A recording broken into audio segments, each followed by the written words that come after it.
Just breathe and please calm down and know I miss those days. Just make sure to keep it all still straight so you can tell me all about it. Cause I'll be on my way back home to you. Take the time to be loved. Just wear your scars and don't speak. Cause I know you don't have the words, so I'll go slow and let it all work in. Don't you care?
Hello, Susan.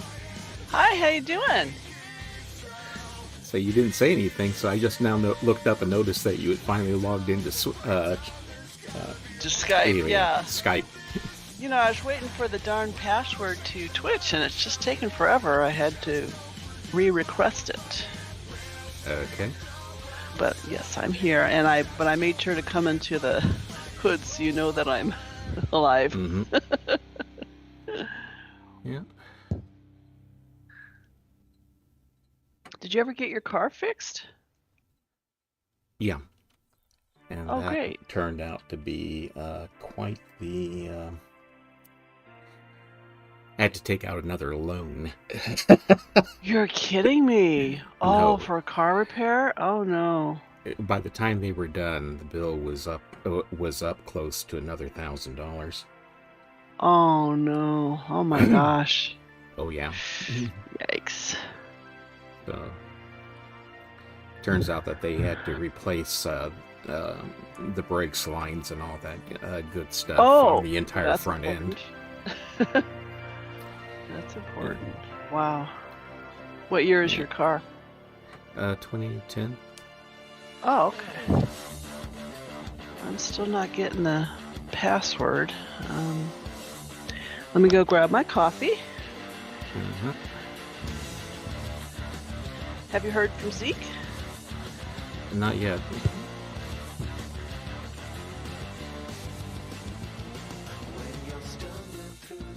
So I know you don't want to, you're not going to show Myst 5 online because you'd have to log out. Are you going to at least talk about what's in Myst 5? Or? Well, at this point, we're mostly past that, although I do have photographs I can show if people ask questions. Oh, fantastic. Well, I was going to ask questions, actually. Okay. But in that case, I wanted to forewarn you. I didn't want to blindside you. That, and I always can just go ahead and log out and bring up Myst on, or that, bring up the game in Drizzle so that I can show you around Myst 5 if necessary. Yeah, I mean, it's obviously it's up to you. You're the But the main thing is the fact that I can't run the copy of the game and Uru at the same time. Mm-hmm.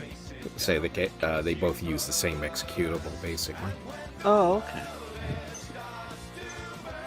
Because what I do is I go into Uru CC,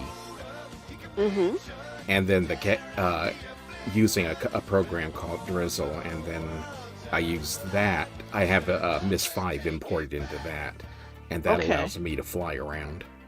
Yeah, right. You have fly mode. I think I at one point I had fly mode on Uru CC. That's where I also have the little models that Cyan built for what's that? Crocus. Oh yeah. Oh yeah, I remember you showing those models with push buttons and whatnot. I don't remember what age it was, but No. When I say models, I mean they built some sets, 3D sets, so that people could wander around locations mentioned in the books. Oh really? Yeah. Okay. And that was released. Showed that last season. I didn't show it. I didn't show. Do a tour of it because I only installed that a couple months ago. I had to. I had to find an intact copy of the book that had the CD. Oh wow! Okay. Well, I'm still trying to sign in. I don't know what the problem is.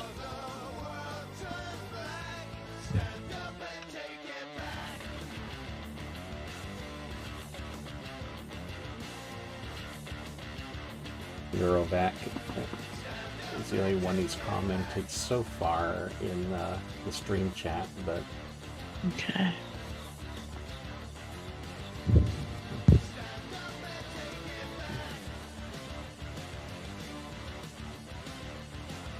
Oh, I see what he's saying.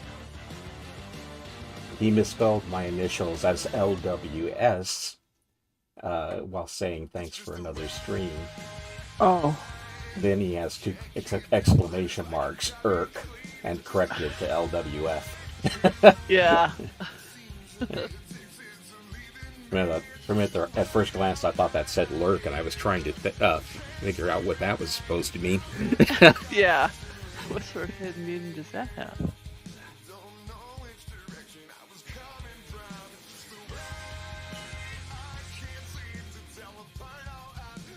Hello, Shiloh, if you're tuned in to the stream.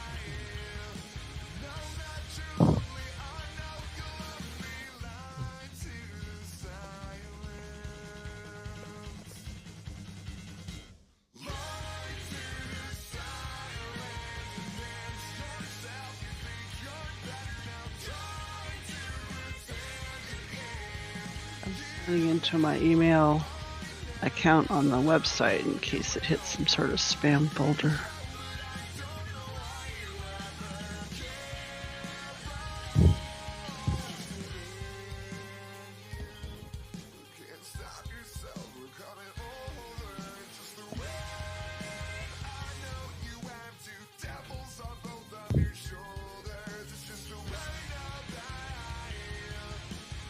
Yep, here it is.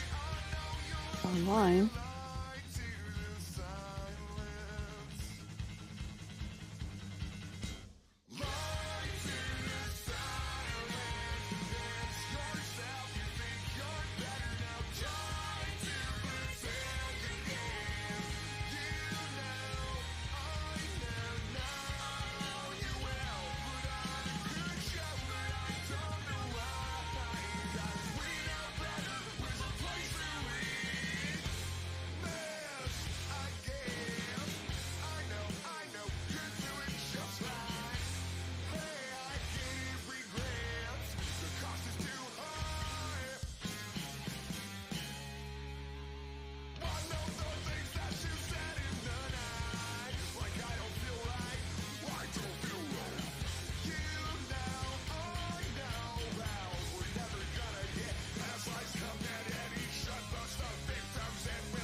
Hello, Mirfak. Welcome to.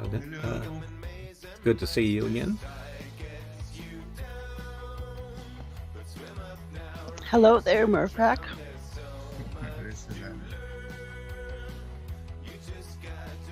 I was swallowing coffee. Sorry. Swallowing coffee is good. Breathing it, not so much. Yeah. Yeah, it just doesn't work.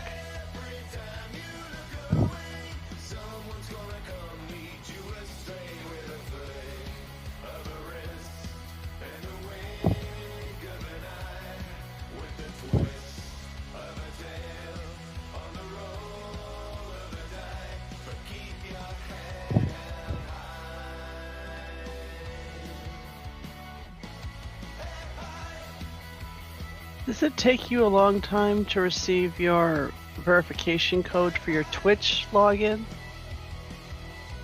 I don't.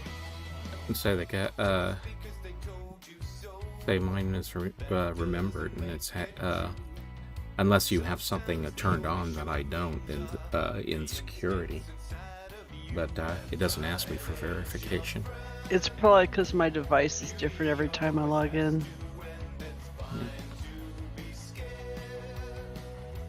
That would explain it, yes.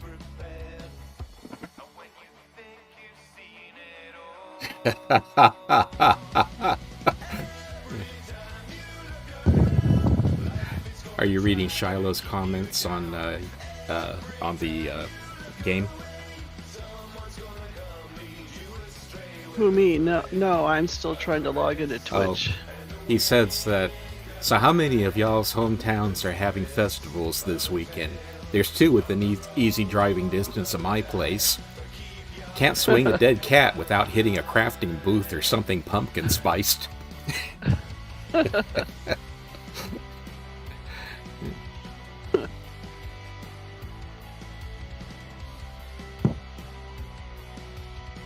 Darlene's online on the stream.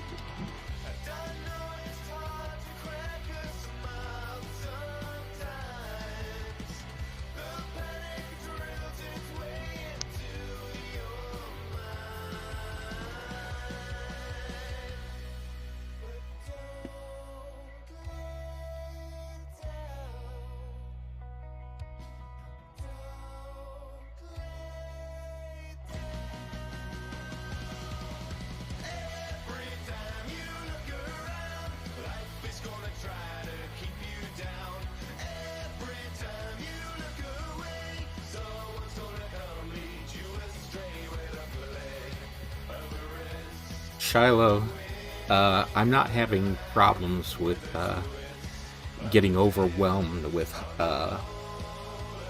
fall and pumpkin spice and everything.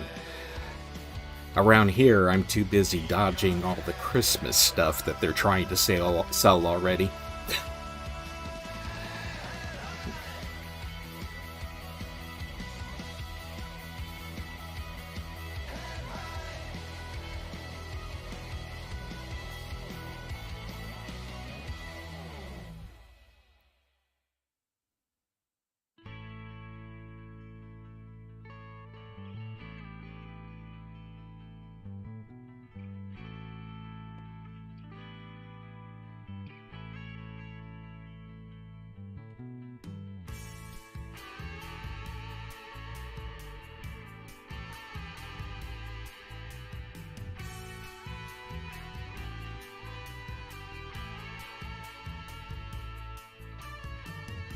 Mm-hmm.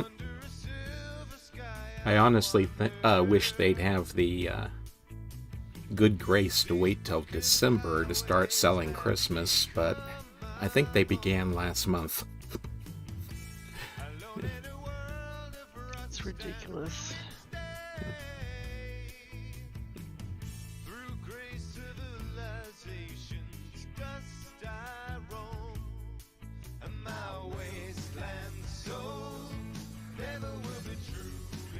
That's true, Joe. I wouldn't mind it if they at least waited until after Thanksgiving to start the next holiday.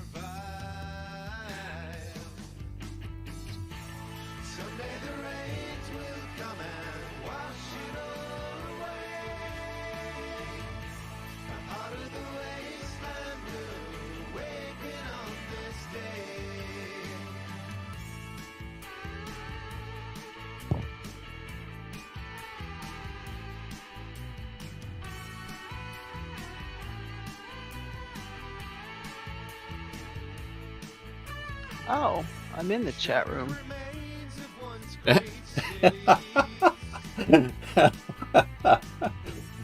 Okay. So all that stress for nothing, huh? Well, I see Mawa in here.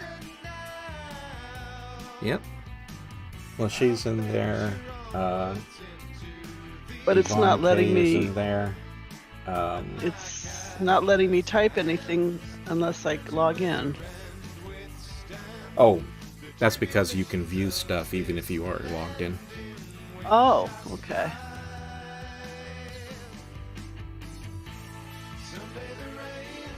Well, it's time for the tour to begin. Oh, so it is. Wow. So let's ignore my technical difficulties. Yep. Okay, let me go ahead and... Can everyone hear Larry and me okay? Everyone in the cavern? Of course, if they can't hear you, they won't hear that. True.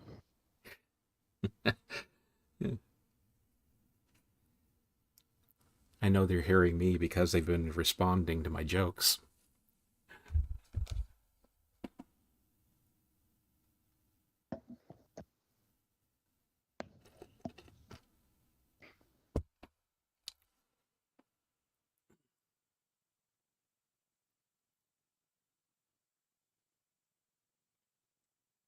She moved them into another room, Ro.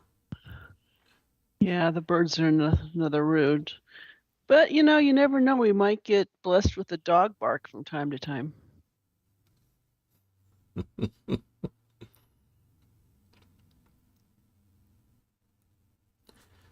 Okay. Anyway, it is... Let me check my buddies list and make sure everyone is here.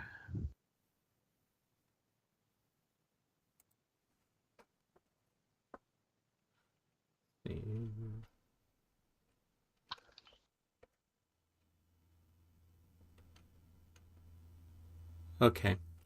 The bot is in descent, so we can join the bot anytime now.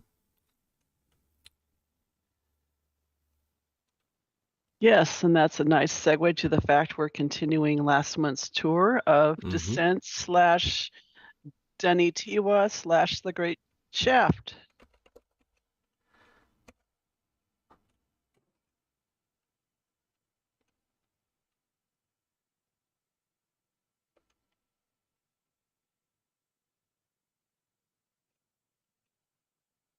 Okay.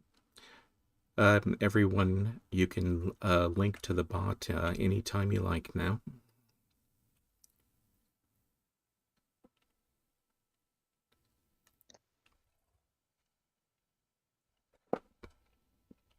Oh, by the way, we do have one or two new people.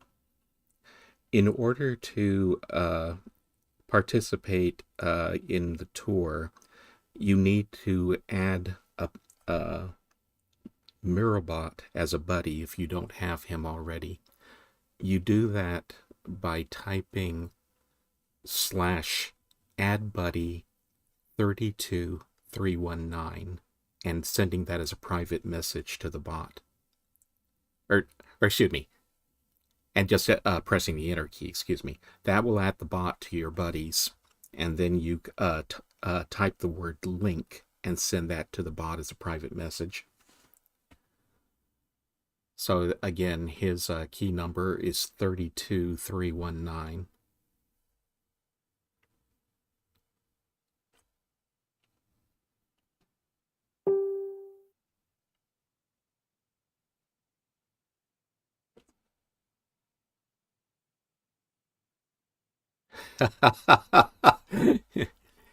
Mirabot is your best friend forever until Murphac turns off the computer anyway.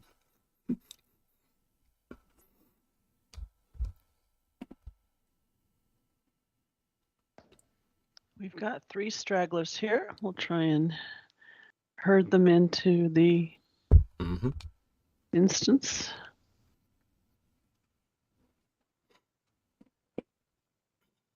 I have to restart my robot. Okay. So Murphac is having to restart the bot, which is technical problem number 1 for this tour. So we're right on track.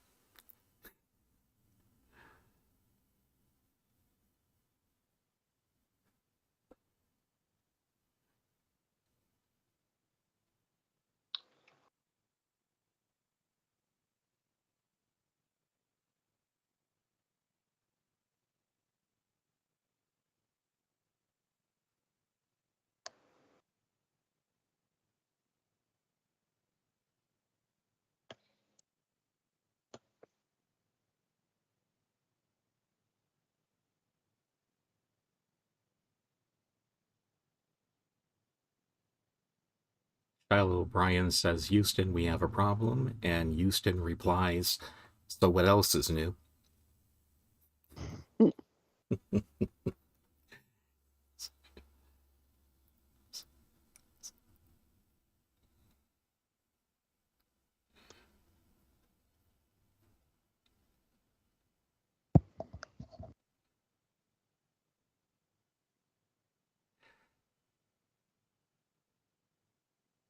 Murphac had to restart Murrowbot, so he'll be back shortly. In fact, there he is now.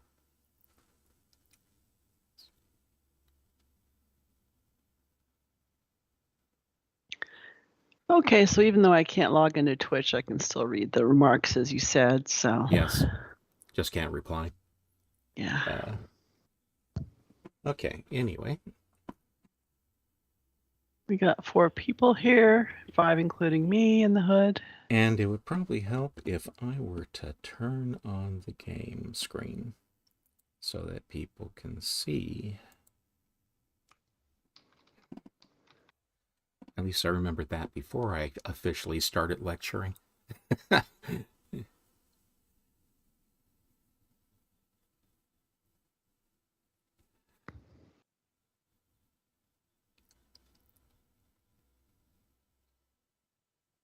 Oh, before I forget, if any of you happen to be unaware of it, today is the anniversary of the release of Myst back in 1993.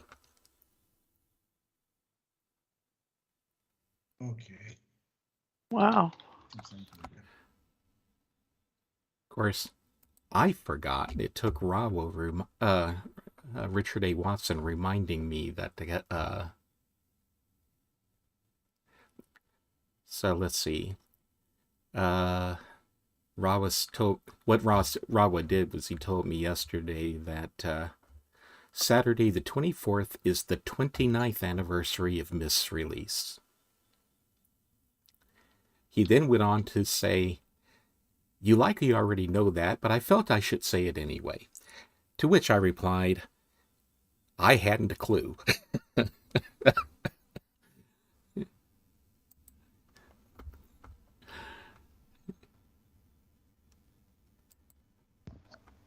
Oh, speaking of birthdays, yesterday was the birthday of Renken Alte, who yeah. To you. Happy birthday What on earth? to you. Yesterday. Happy birthday, dear Bill. Anyway, yesterday was Renken Alte's birthday, who played Yisha. Oh. Which Yisha? Little girl Yisha, adult Yisha, I believe Myst 5 Yisha? I believe it was the adult Yisha. I believe that she was the one who played. No, I'm not. Actually, I'm not sure. I don't think it's little girl Yisha because she was French, I think. Yes. Okay, everybody's finally here, Larry. And by the way, welcome to all the newcomers. I count about 5 or 6 or 7 of you, so welcome.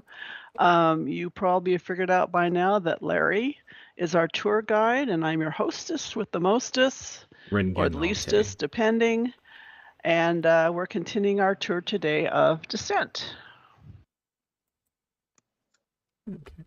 That was Rengen Alte with a G, not a K.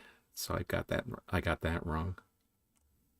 And yeah, I believe she played adult Yisha here in Nora.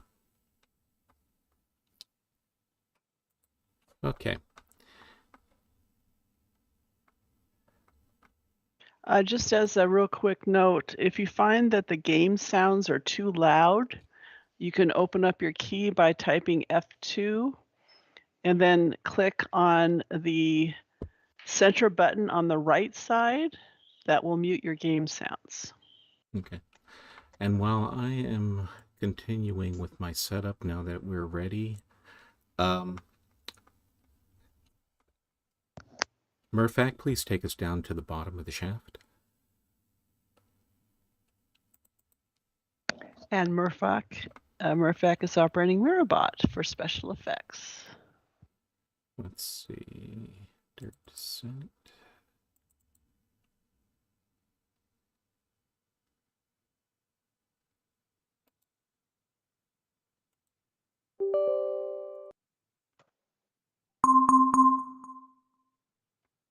Oh, that was cute.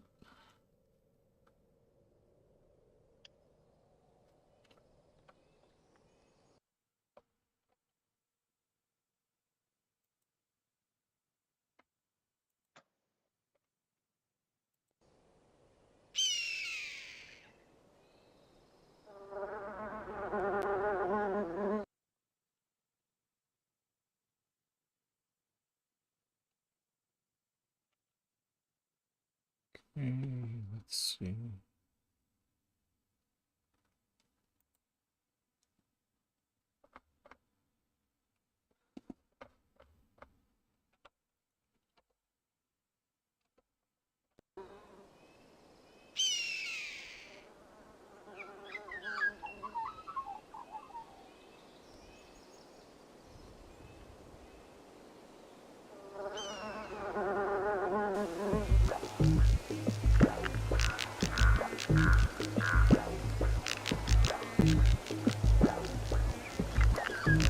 Do you want to put the game up in your Twitch window?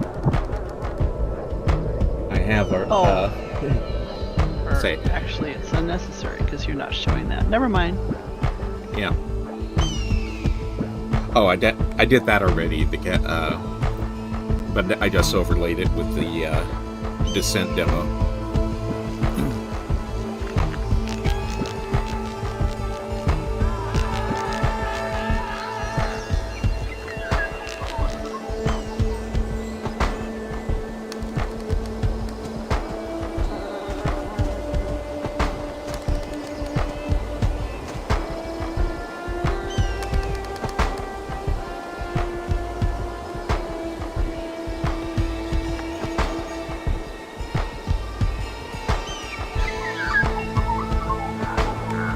Actually, I may as well.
Give a brief refresher of where we are right now.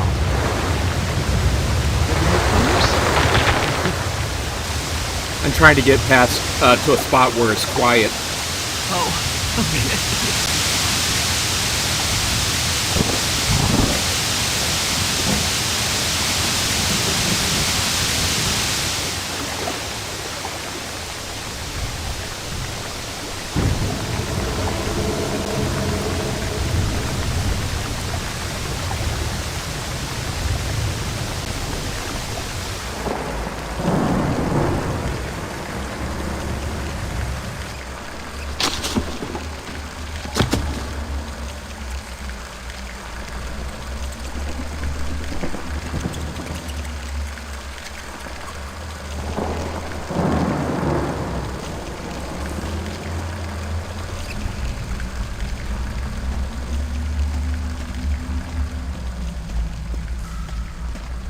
Okay, this is tolerably quiet. I'm in the Dirt Descent demo, which was created for internal use by Cyan. It introduced a number of concepts. At first, we were going to enter the Great Shaft from a canyon in New Mexico, and that's what you just saw now. That canyon was later repurposed and became Edurgura.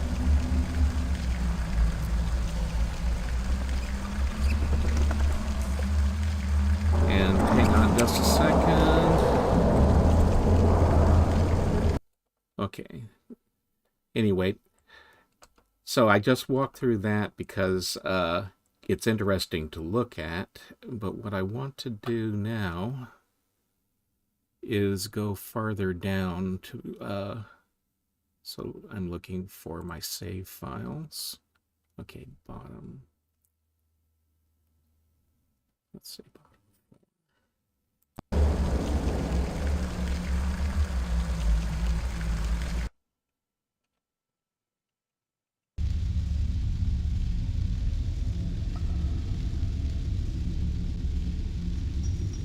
Okay, now let's see where I am. Oh, okay.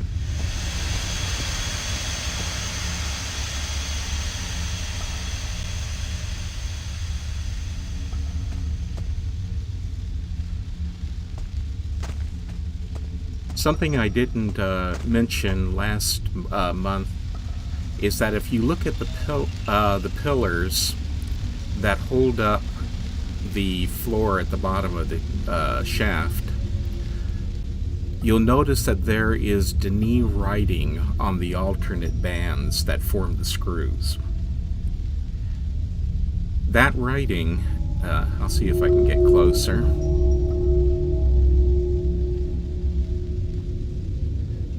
That writing is upside down. Whoops. What the heck? Testing 1. Hello. 2. Can you want to hear me? You're very Hi, distorted, Zeke. Huh? You're very distorted, but I can hear you. Testing. Let me see.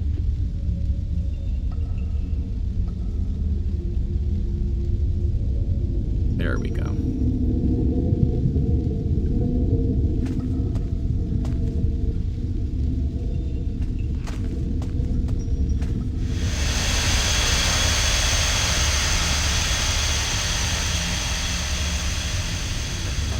Is that better?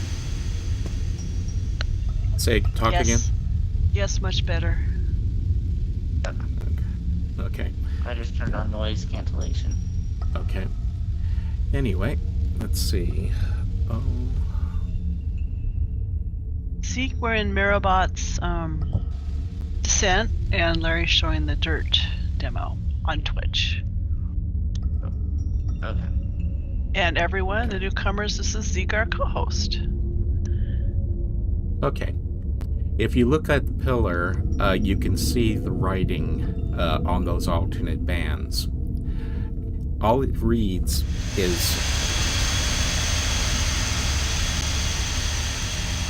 the Denis word Retalio over and over and over again up the spiral, and that means the surface.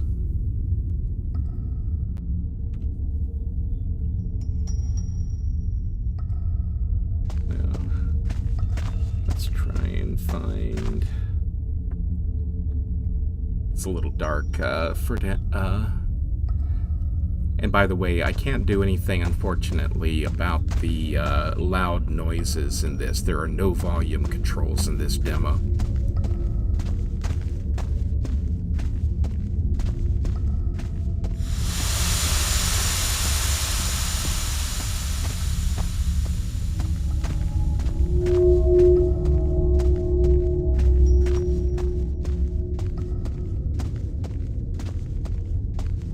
Where is that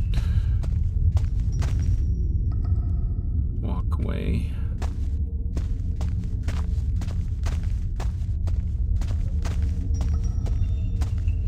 probably walking right by it and can't see it because of how dark it is.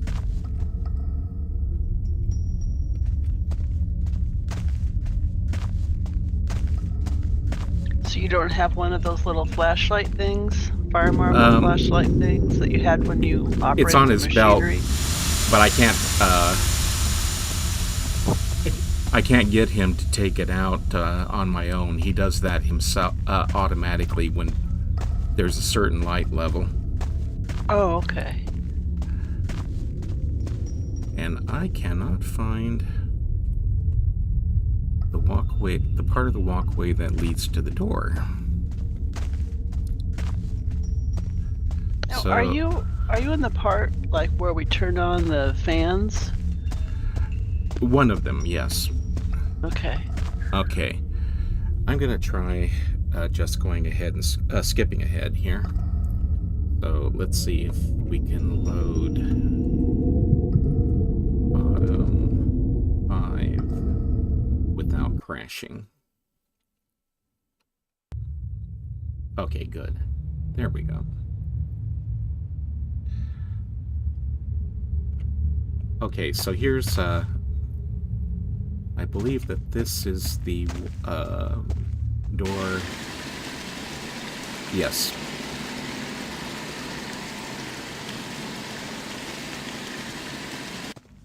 So I'm going to back up for a minute.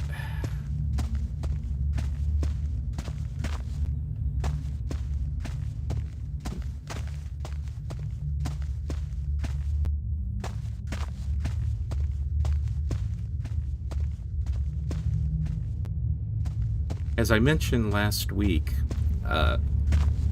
the reason why you have this lower section of floor inside of the tunnel is for vehicles. It served as a track of sorts that they could automatically follow.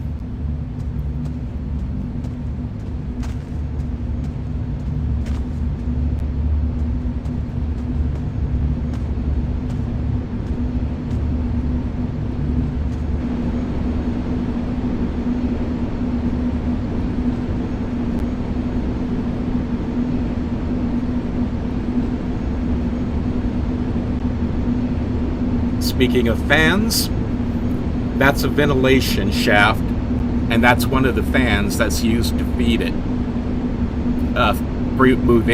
It moves air between the tunnels.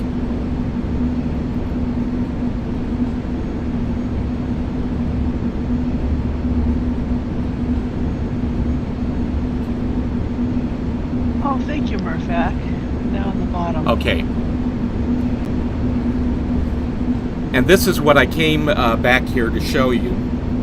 Now you notice the raised rings in the floor?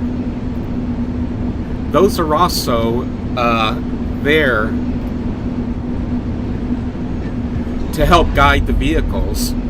And when I operate the control I'm standing next to, you'll see that they raise and lower. So you can move a vehicle into one of those rings and raise up the barriers so that you could guide the vehicle around the circle.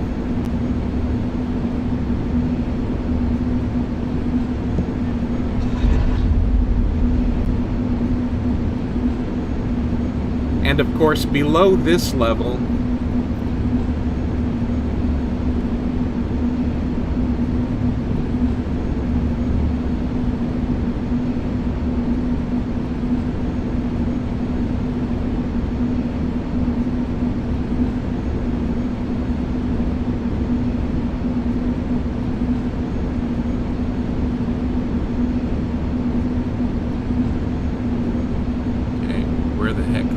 there you are.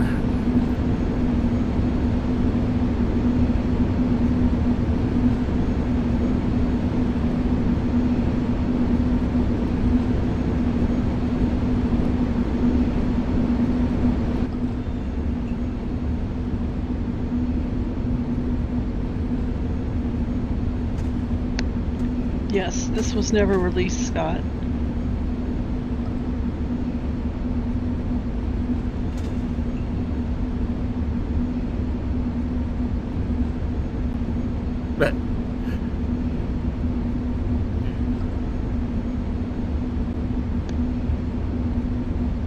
How that many didn't of work you out. have played Myst 5?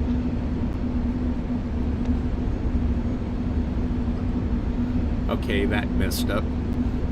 I was going to show you the control to turn on the fan. Unfortunately, because this was a demo, it's very, very glitchy. And this thing just messed up big time by dropping me down through the floor, which it can't handle. So I'm just going to try and reset. Okay, here we go. So we'll instead of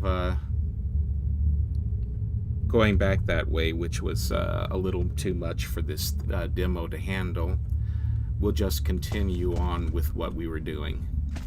So,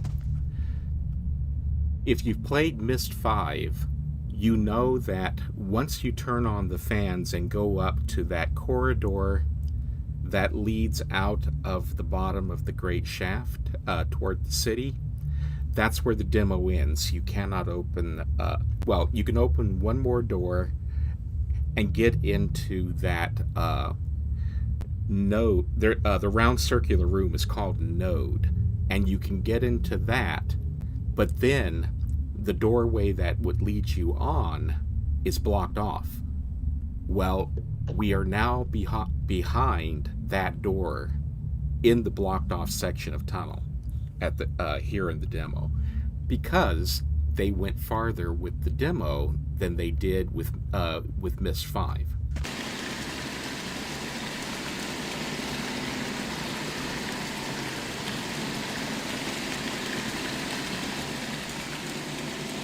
And here we see that there was a bridge over a river, but it's broken. Now, back over here, there's a hatch on the in the walkway or in the pathway, which you can open up and go down. The problem is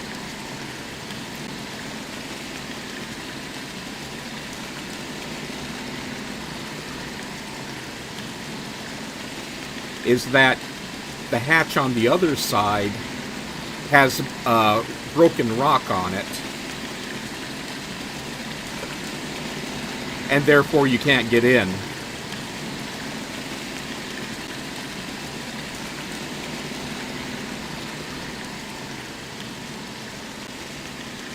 So what you have, so instead you have to jump in the river and float downstream.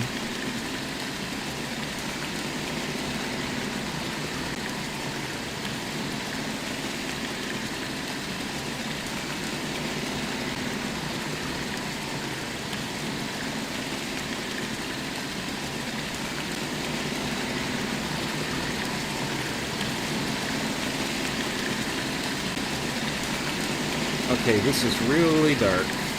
Hang on a second.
Okay, I don't know how well any of you could see what was going on, but there was a river that I jumped into, floated downstream until I reached a grate, and then I climbed up the grate.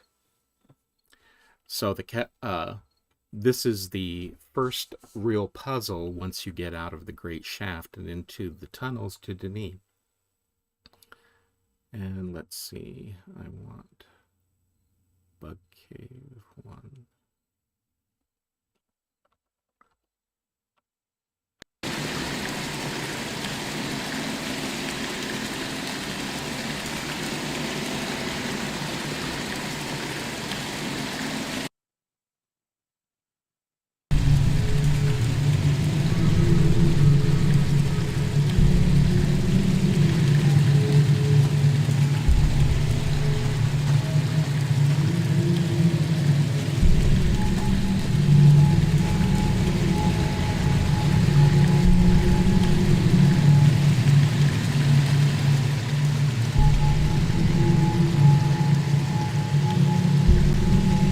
Once you get past a couple of more puzzles, you wind up inside of a cave, which has a number of fire marbles lying on the floor, and beyond that cave, there is another room.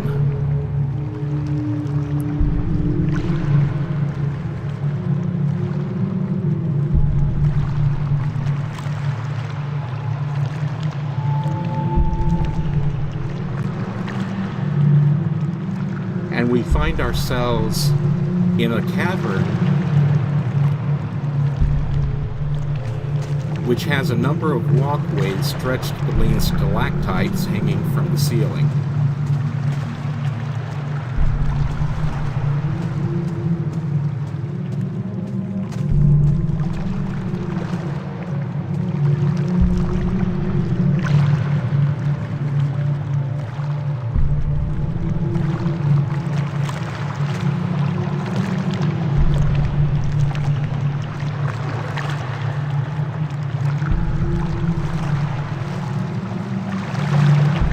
Okay, and there's that flashlight I was talking about.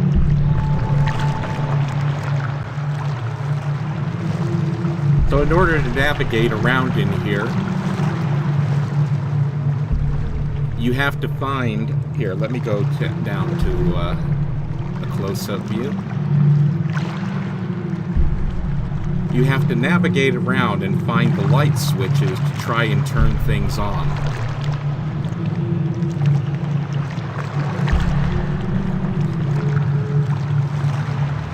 Which is made more difficult because you cannot see where you're going.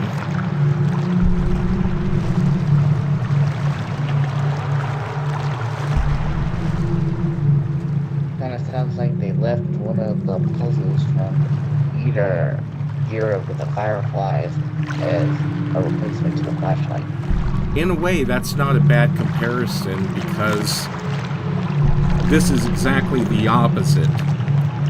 In here, instead of collecting fireflies so you can see where you're going, there are fireflies wandering around that steal energy from the fire marbles, and that means you lose light because of them instead of gaining it.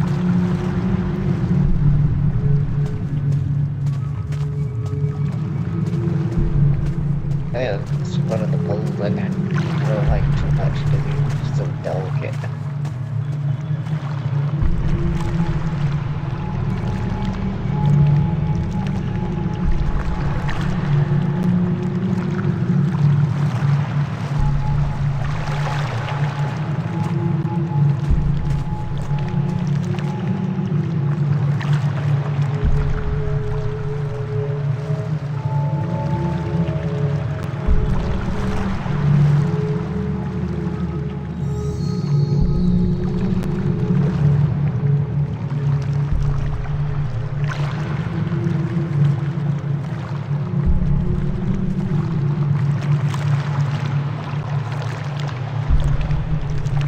What I am standing on is a map of where the light locations are.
one of the things that really makes this hard is that I cannot switch to first-person view and move.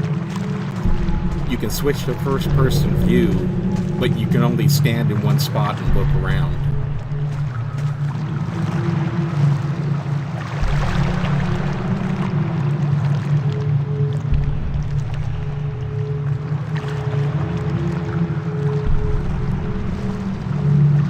Can you use your mouse wheel to zoom in and out?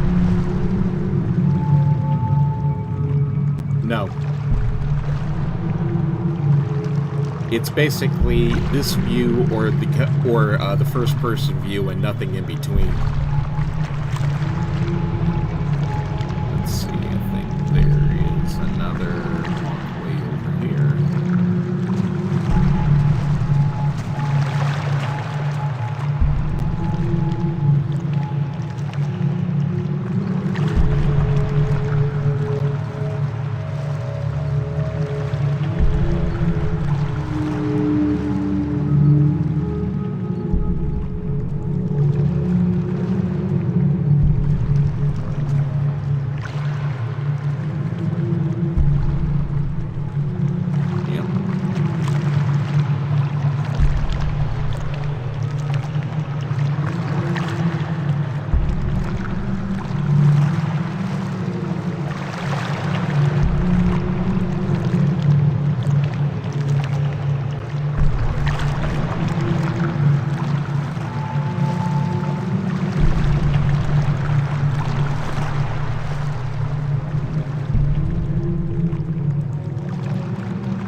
So this is about as good as the light gets in this place.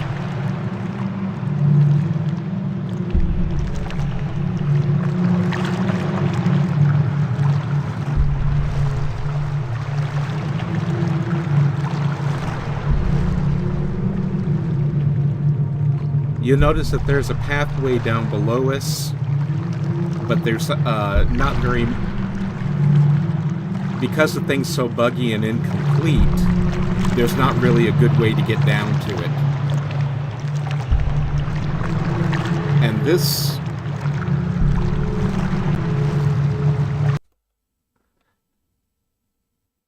Okay. Is where I will cut the demo. The thing about that that room was the last room that was included with the demo. So you got a very small glimpse of 2 rooms past the Great Shaft to get some idea of the kind of puzzles that Cyan was going to throw at you. And this is right at the outset of the game, right? Mm-hmm. Yeah, I can understand why they dropped it. It would be maybe a little bit tedious. Oh, it's not that. It's just that. In a way, yes. Originally, the intent was that when you started playing the game, you would have a number of puzzles you'd have to get through, but you would be walking along the path to the Denis Cavern, and you would literally have to get there and have this big reveal of the cavern before you actually saw Denis itself. Oh, cool.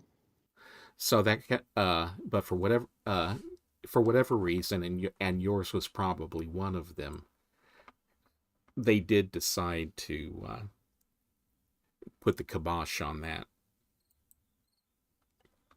Shallow O'Brien was asking about shaking the flashlight. Which, if there's a fire marble in there, why do you have to shake a fire marble? Okay. That goes back to the concept of the fire marble in the first place.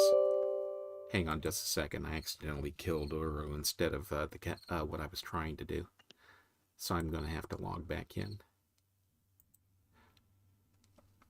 Anyway, we'll be talking about this more when I do the tour of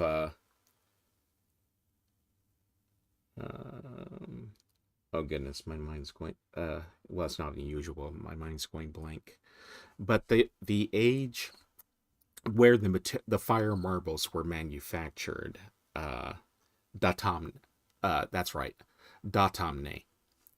Datamne, you find out that fire marbles are made of a highly volatile and unstable chemical that was found deep beneath a frozen lake in this one age. And the idea back now is that once that it's been processed and becomes a fire marble, it remains stable for the duration of its life, which can be several hundred years. But back then, apparently, the idea is that the material, the chemical, remained liquid inside the fire marble, and therefore the reason why he was shaking it was to agitate the chemical and make it give off more light. As I said, apparently when they got farther along, they eventually dropped that idea, because when you stop and think about it, that wouldn't make for a very good stationary lamp.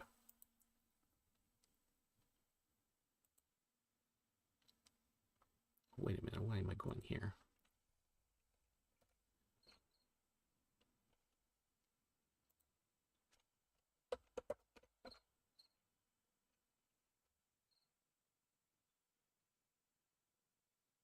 Oh, idiot.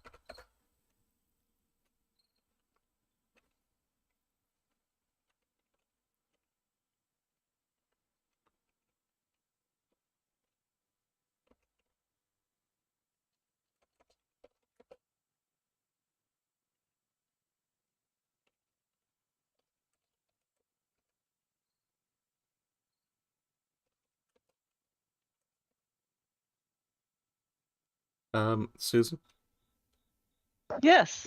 What's the command to get to you? I just had a brain hiccup. Um, come on, Murphac. What's the command to warp to somebody? No, it's try 2CT. Find. Find. Yeah, find CT. Oh, fine, that's it.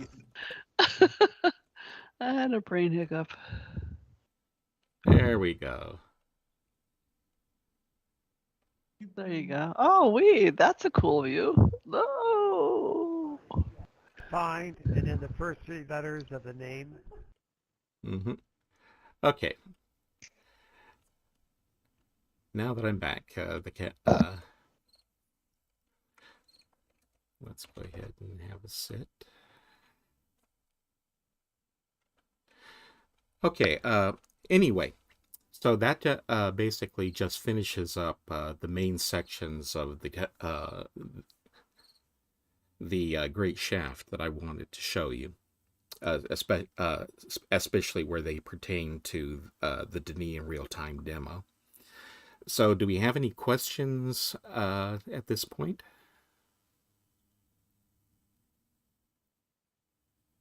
And Susan, you said that you might have some things you wanted to know. Yeah, Larry and I discussed previously whether or not he was going to actually log into Myst 5 or his altered version of EuroCC, which includes Myst 5, and he indicated that would be problematic. Sorry, I'm laughing because did you see Shiloh O'Brien's comment? Oh, yeah. Me gets to the good part of a book and the lamp goes dark. Incoherent swearing and flailing at the lamp. Okay, anyway, back to your question. Oh, gosh. So I did ask earlier if everyone's played Myst 5. I don't know if everyone has, but I don't want to spoil anything. But it does involve, fans, aerating the cavern, and does share some of the same content as the Dirt demo did, as Larry indicated. So does anyone have any? Go ahead, Larry. I'm saying, except for the top part, which has some stuff that was left out, and which contains some stuff that the demo didn't have because, to give you an example, the Edertomanti, the rest houses along the way, were invented for Myst 5. I mean, excuse me, not Myst 5. They were invented for descent in Uru to give some place for them to park the notebook that was left behind by Dr. Watson. Okay, so the 4 Edders were really meant for Uru? No. The one where Dr. Watson's notebook was Mm-hmm. definitely part of Uru. But the other 3 would have been invented for the game because when you stop to think about it, why would you have 4 rest houses on what is essentially a 3-mile stretch? Right, but each of them has a stand for a linking book. And that was the whole reason for their existence, was so that they'd have places to put the linking books to Durebo. Okay. So does anyone have any questions about Myst 5 for those who played it or didn't play it? Please do And note is that there... we don't want gameplay questions, just things about the shaft itself. Or is there a huge demand for Larry to sign out of Uru and log in? I hate to put you on the spot, Larry, but we have another hour and 10 minutes to go for this tour. But remember, I do have something a little bit lined up for that. Okay, you have some filler. Yeah.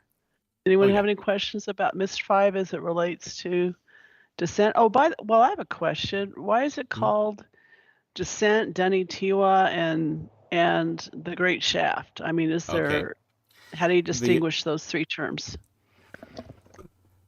Descent is technically the age that was probably invented by the Barrow for Dr. Watson to hide in.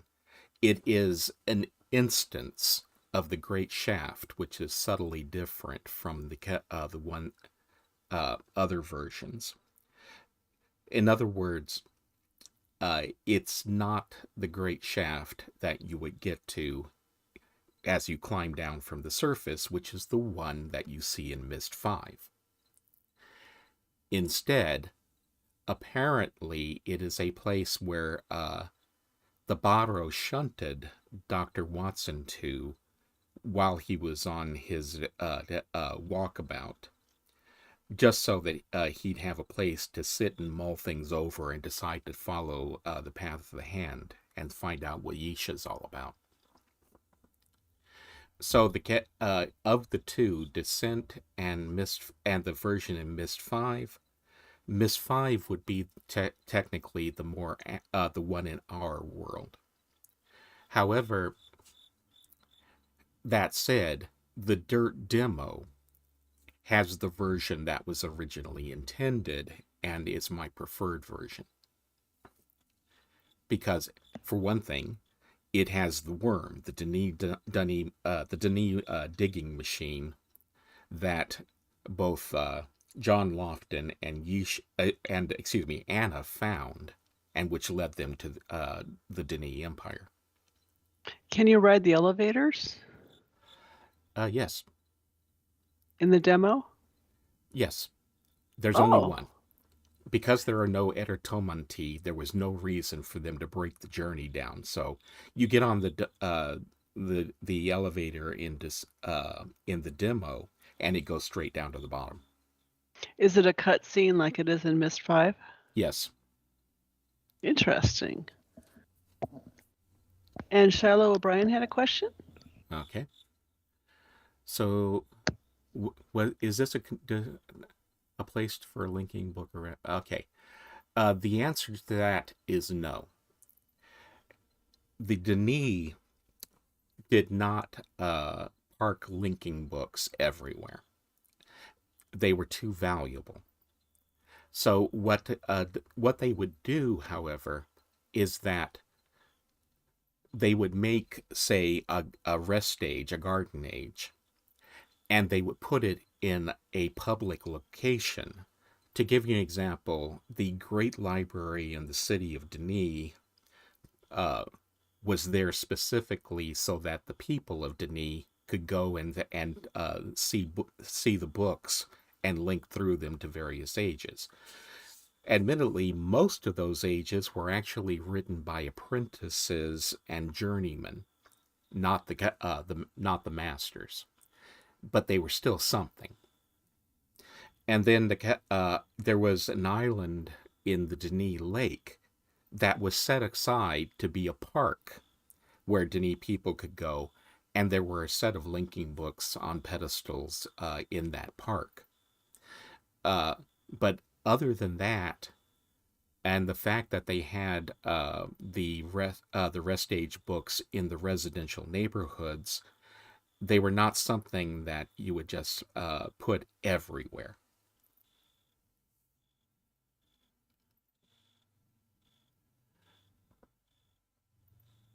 And so the books to Durebo that you find in the Edertomanti here in the Great Shaft were placed there by Yisha as part of what she was doing, because she had modified Durebo to be part of her quest for the tablet.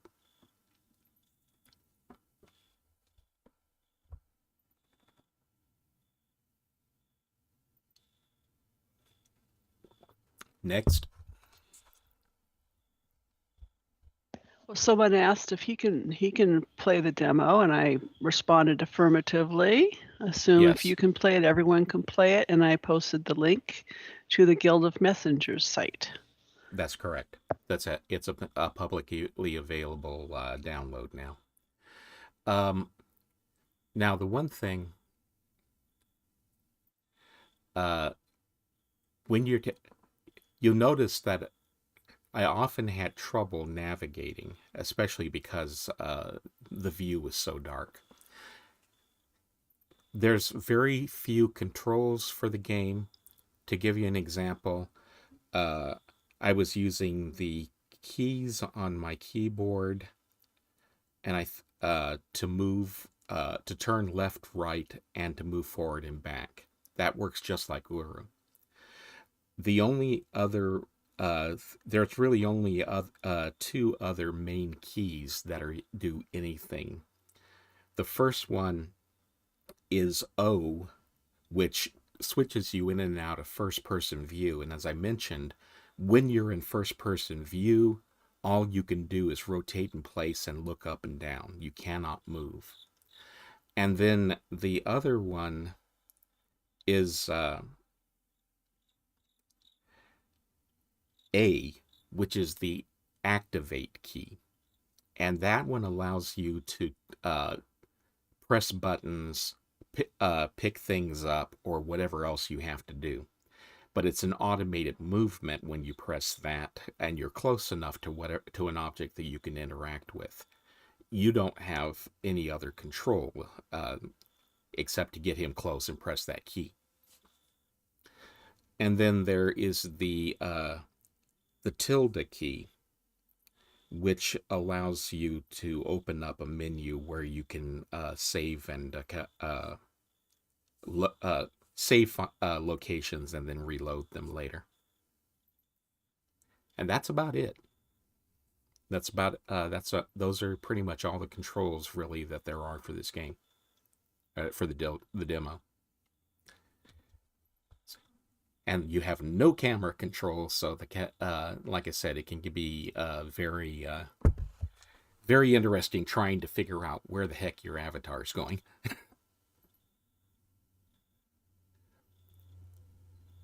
Reliema the Unseen were the Denis secret police, and they operated for a few centuries until one of the kings basically sold them out.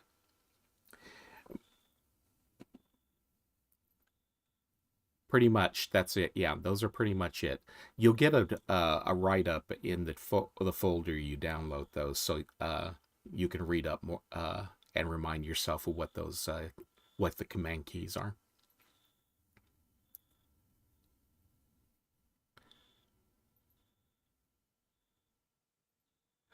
Okay. Anything else anyone wanted to know?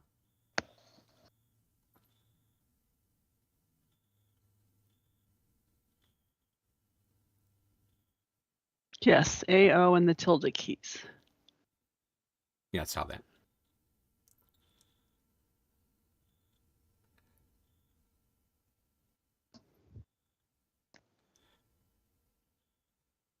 Oh, My by the way, question would be, Hmm? in Myst 5, though this goes into a spoiler, why are we always following Isha's family?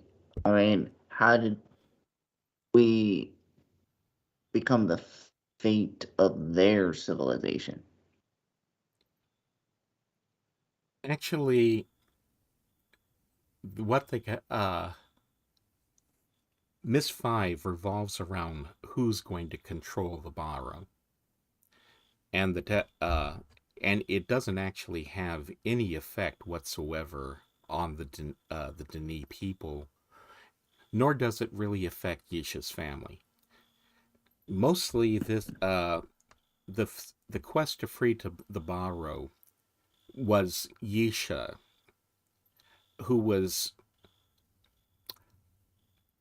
I describe her as being damaged because of the events in her life, especially that took place during Myst 4 and later with her mentor, Callum. And freeing the Barrow became the thing that she thought would give her closure. In other words, it became her life's work. So that, and because she was basically completely overwhelmed by all the expectations that were put on her, by, especially within her own family, to be the grower and save Denis and all this stuff. When the fact of the matter is that she didn't need to.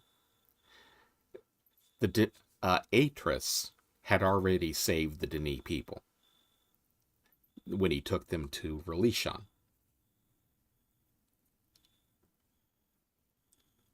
Hmm.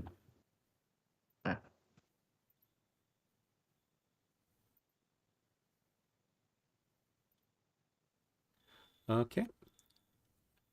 And I do not see. Let's see.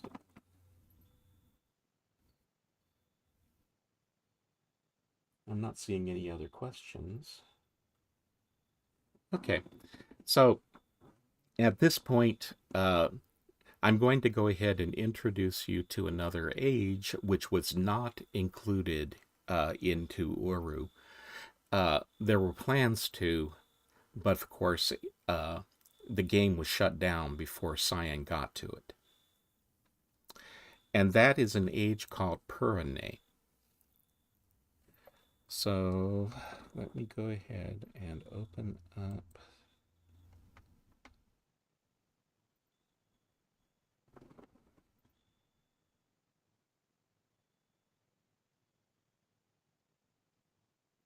Okay, where are my controls? Where, oh, I have to click on it, don't I? There we go.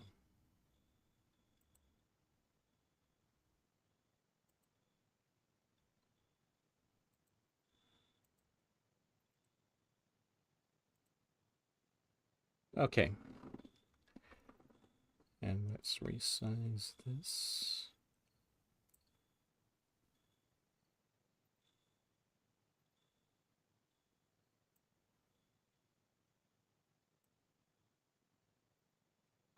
Okay, so looking over at the stream window in your browser, which is where we'll be seeing this.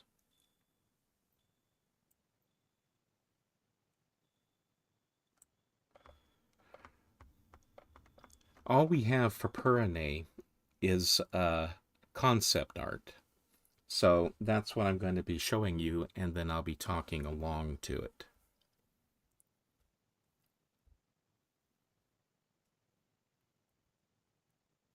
Pirahnay is an age that was first listed in the DRC's restoration projects in January of 2004.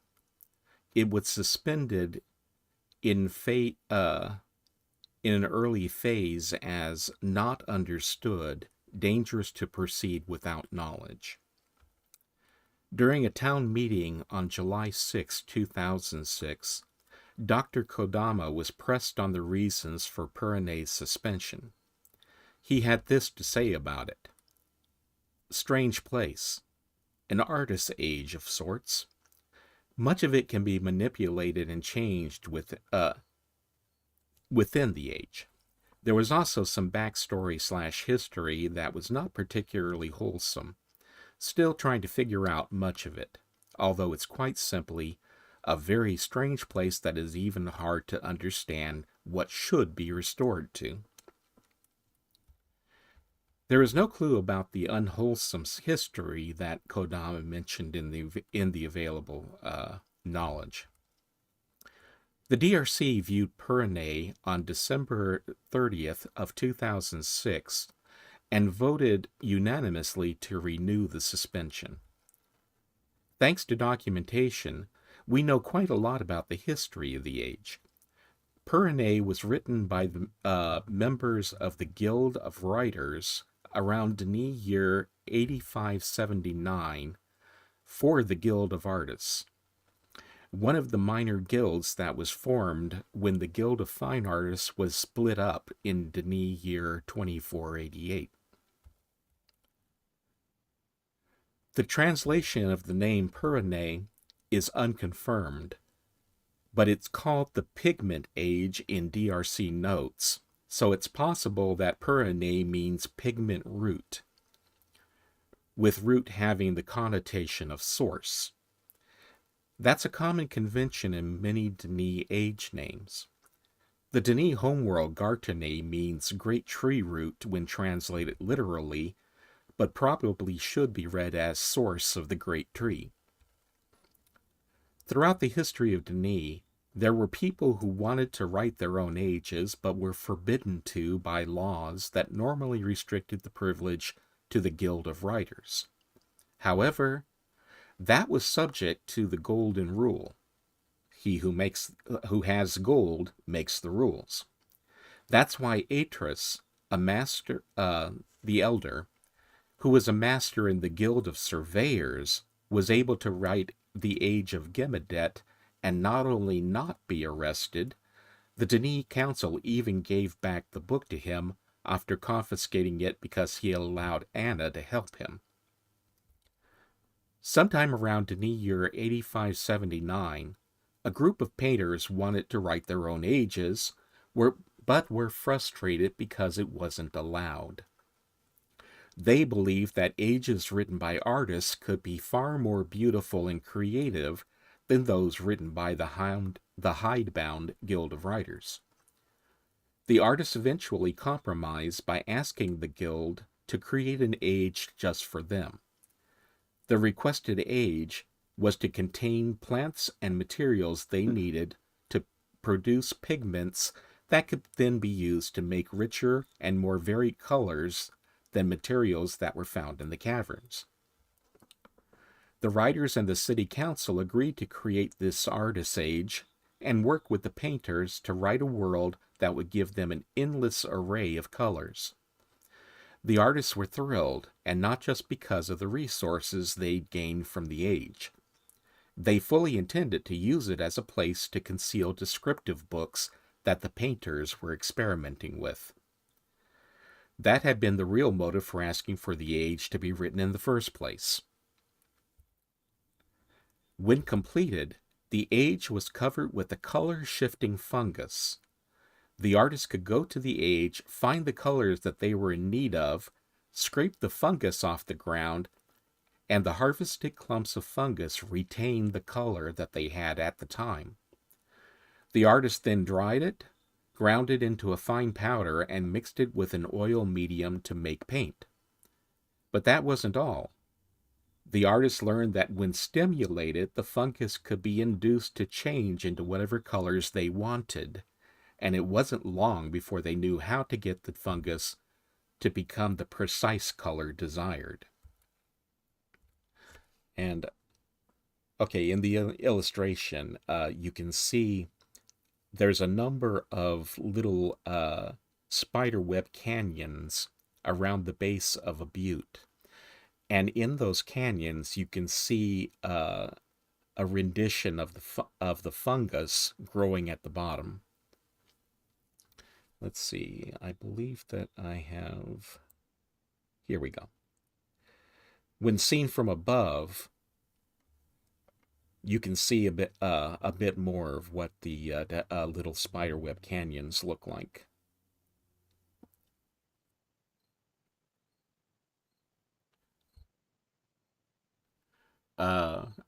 Pausing for a second, I noticed that Scott's asking if there's much chance of Pirahnay being introduced to her, and the answer to that is probably not, unless a fan does them. Roe asks if the pools are hot or cold water, and the answer is those are not pools. Those are those canyons are lined with the color-changing fungus. Okay. While they were mastering the resources of the age, the artists secretly continued to learn the art of writing, and spurred by their creative urges, they wrote book after book. That became a cause for worry because the number of books that they were creating made them increasingly more difficult to hide. If the maintainers were to find the books, the age would be seized, and the artists would lose access to Pirahnay and the safety it provided. After giving it some thought, they realized that there was a potential solution already in their hands. The paintings they were creating were popular in Denis and were being constantly sold for hanging in homes, businesses, and public places. If they could find a way to make the canvases work like a book, then the painted canvases would be a perfect place to hide the descriptive texts of the ages they were writing. Nobody visiting the age would think twice about a storeroom full of paintings in an age devoted to painters. So the artists began to research ways to do on canvas what had always been done in books. That called for new materials to be created to produce such an effect, and getting them would not be easy. However, the painters had friends in the Writers' Guild who shared their vision of more creative writing, even if they knew that the rules and guidelines for writing ages were there for a good reason. These friends agreed to help the painters to secretly expand upon the artist's age and create new ages with properties and materials that would aid the painters in the creation of their new types of ink and paper. So the artists began researching the ink and paper needed to create descriptive and linking books. That would not have been an easy task because the exact formulas and processes for making those things were closely guarded secrets of the guilds of books and ink makers. They would have had to coax hints of the materials and procedures out of the guild members without giving away the reason for their interest, and then experiment to find alternatives that would work for both linking and for painting. What they developed was a type of canvas made from a close approximation of the special paper used for descriptive books and a modified form of the ink used to write them. The new ink had a trick to it that would no doubt have astonished the Guild of Ink Makers.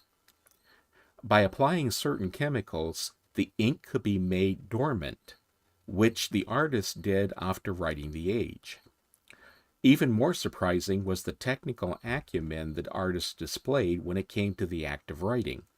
Since they had to fit everything, normally kept in a book, onto the surface of a standard-size painting canvas, they built devices that reduced the size of their writing to nearly microscopic. Once the writing was complete, the linking canvas was then coated with a new formulation of gesso, which is a kind of primer used as a base for painting. It covered the writing and the linking panel so that they could not be seen, but it didn't harm their function. The gesso also caused the ink to turn a color that was almost identical to that of the canvas, which further hid the writing in case any of their paintings were stripped off the canvas. But that wasn't the end of the lengths they went to protect the secret. The artists developed a new formulation of paint that had a smoother consistency than their older type, but did not interfere with the linking panel underneath. The new paint bonded with the gesso and the underlying ink, and after it dried, the paint could not be removed from the canvas without removing swaths of the underlying ink and destroying the canvas's function as a linking book. The chemical treatment in paint made the linking panel dormant so it didn't light up and show through to the surface of the painting.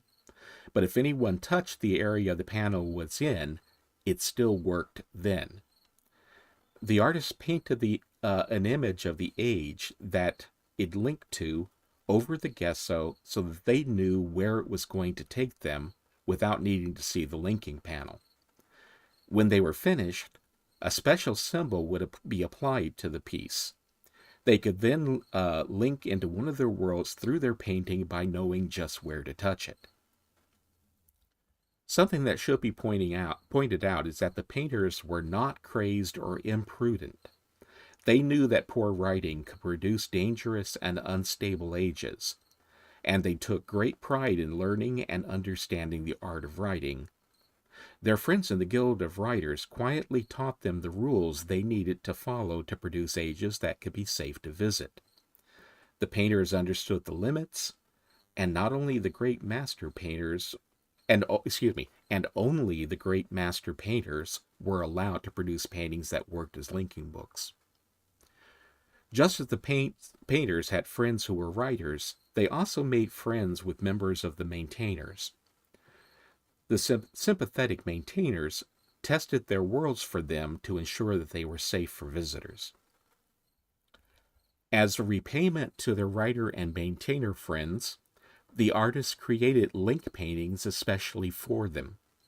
The recipients took the paintings back to Denis and hung them in their homes to link through them whenever they pleased. The new ages produced by the artists proved to be so original and beautiful that the owners were enthralled.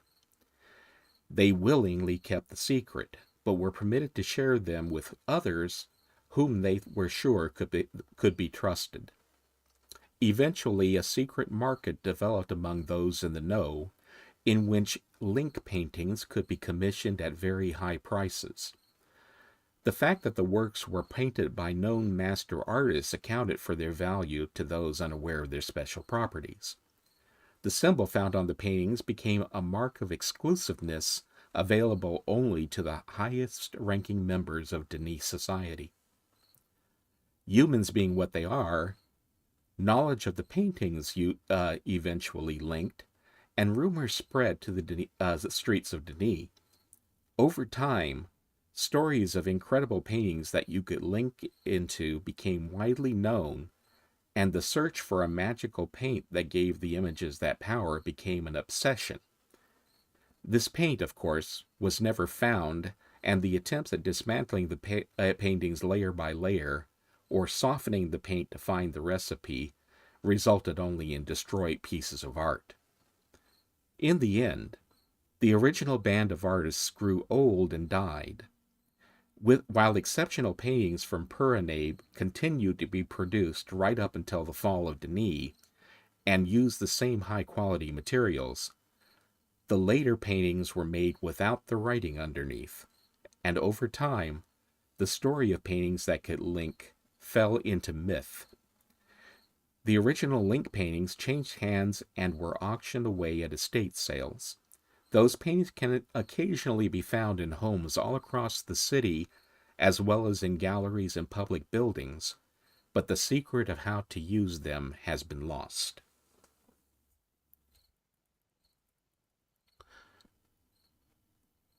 Pirahnay was once a broad, fertile plain, but climate shifts caused the ground to dry and the surface to form a honeycomb of cracks. Volcanism deep below the surface caused a geyser to form, and it brought calcite up from below and flowed into those cracks. Over millennia, the cracks filled in and the wind eroded the softer layer of earth away, leaving a honeycomb of hard, high walls. The climate changed again, and fungus began growing, which spread out over the ground in those cells. The walls of the cells were 8 to 10 feet high in most places, so one could not see the entire landscape at once from ground level. Before it died, the geyser built up a central butte that could be ascended from inside along the original water channel. Once atop the butte, the spectator got a view of a landscape of shifting colors that stretched as far as the eye could see, with more geyser buttes visible on the horizon. Let's see if I have a picture of that.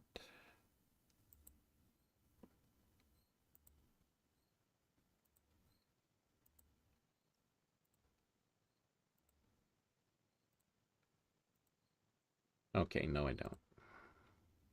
It's on your website. Yeah, I posted a link to your website.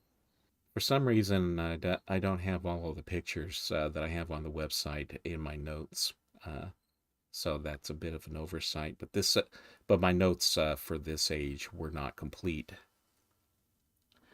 In any case, Pirahnay was bright and colorful because of the fungus changed its hue and saturation when stimulated by touch, light, or sound. The result was a landscape that pulsed with subtle color gradients from the touch of the wind, and if walked or jumped on, it radiated ripples of vibrant hues. Now,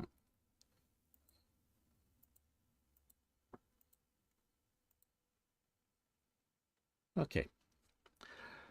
The Guild of Artists converted the butte at the center of the age into their headquarters, carving out rooms and workshops into the walls of the extinct geyser.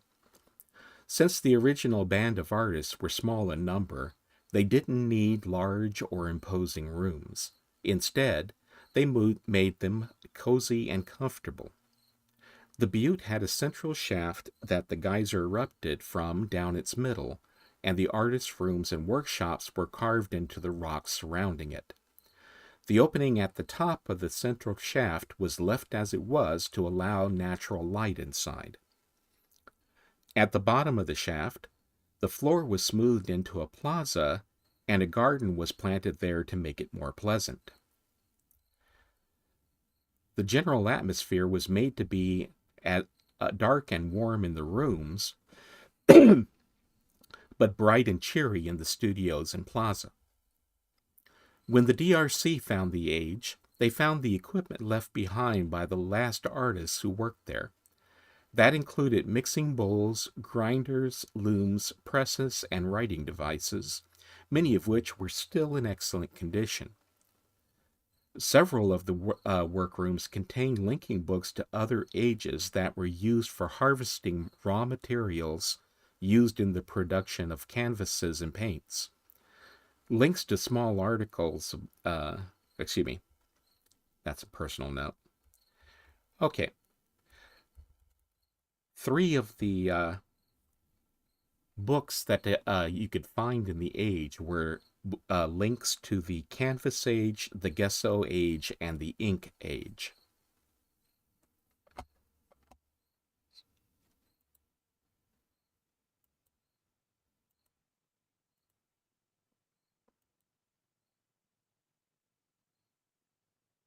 Okay, we will start with the Canvas Age.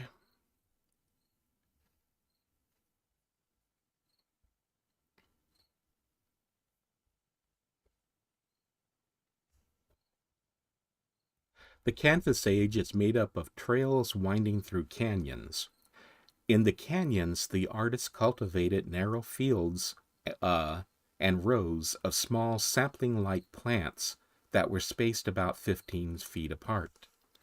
And by the way, I'm going to go back to the wallpaper that I had up for this tour. So let's go ahead and close that and that for a moment. So my background picture for today is the plants that I just mentioned in the canvas age.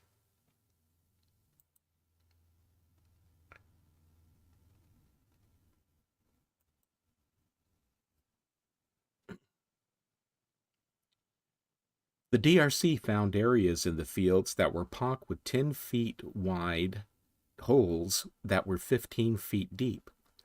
Some of the holes were filled with water. The holes were places where the last artists used to use the age harvested the plants that were grown there. The plants had enormous tubers in the shape of turnips. The remains of some of the tubers were found in a pile with their centers cored out. This was near a machine that was used to pull up the roots and still held one of the tubers. The cores were the parts needed to make the paper used for canvases.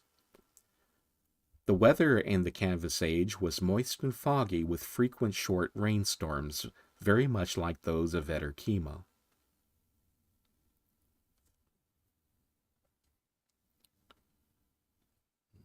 Okay. Next.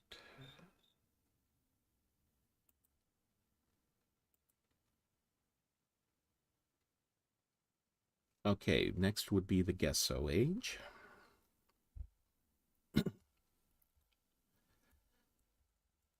The Gesso age was made up of a lake with a small structure on the water's edge. At first glance, there didn't appear to be anything useful there. What the artist was after was the roe of a particular species of transparent fish. They farmed the fish and collected their roe from screens they had anchored at the bottom of the lake using a submersible pod. The building on the surface was a power station that housed the motors and mechanisms that was used to raise and lower the pod and supply energy to the underwater site. Both the power station and the pod were in good working order when the DRC discovered them. When the eggs were laid by the fish, the artist collected them and took them back to a workshop in Pirahnay. There, it was processed in a centrifuge to force out the liquids from the eggs, and the remaining solids were mixed with other ingredients to make the gesso used to prime canvases.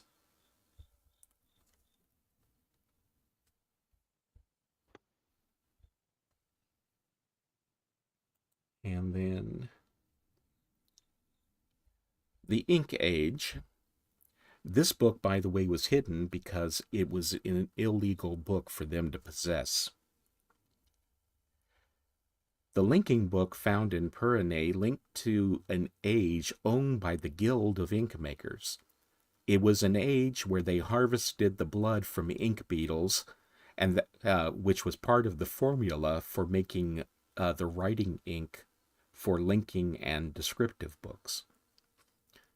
One of the artist's friends in the Writers' Guild secretly stole a linking book to a hidden spot in that age. The area where the book linked to was nothing more than a small cave where beetles could be captured. So the illustration that I'm showing you is the entirety of the area that book linked to.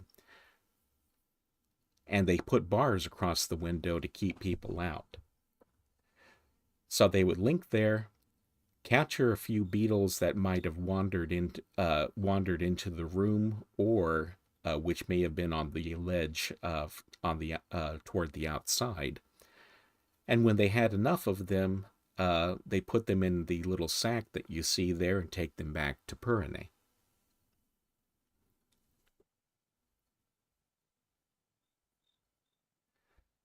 And that is it for what I have about Pirahnay. So what were the questions at this point? So how prevalent? Shallow's asking a question about Yeah. corruption in Dunny. Okay. First off, corruption in Denis is overrated. Most of the so-called corruption that you hear about is basically propaganda from Yisha. The Denis society was certainly not perfect. It was filled with people, and no society made up of people can ever be perfect. But the thing about that is that they did have their own problems. For instance, throughout their history, they were plagued with cults that tended to wander off in weird directions, vis-a-vis what the society as a whole was supposed to believe. There were factions, of course, that wanted to overthrow the government and install their own rule. So they had all the normal problems that any society might have. But the idea that they were universally corrupt, no. Yisha said that, but she was basically doing so to motivate you to do things or think things that she wanted you to, rather than because they were true. So you always have to take things that she said with a very large grain of salt and read all of the notebooks so try and get a better picture of what the society was really about.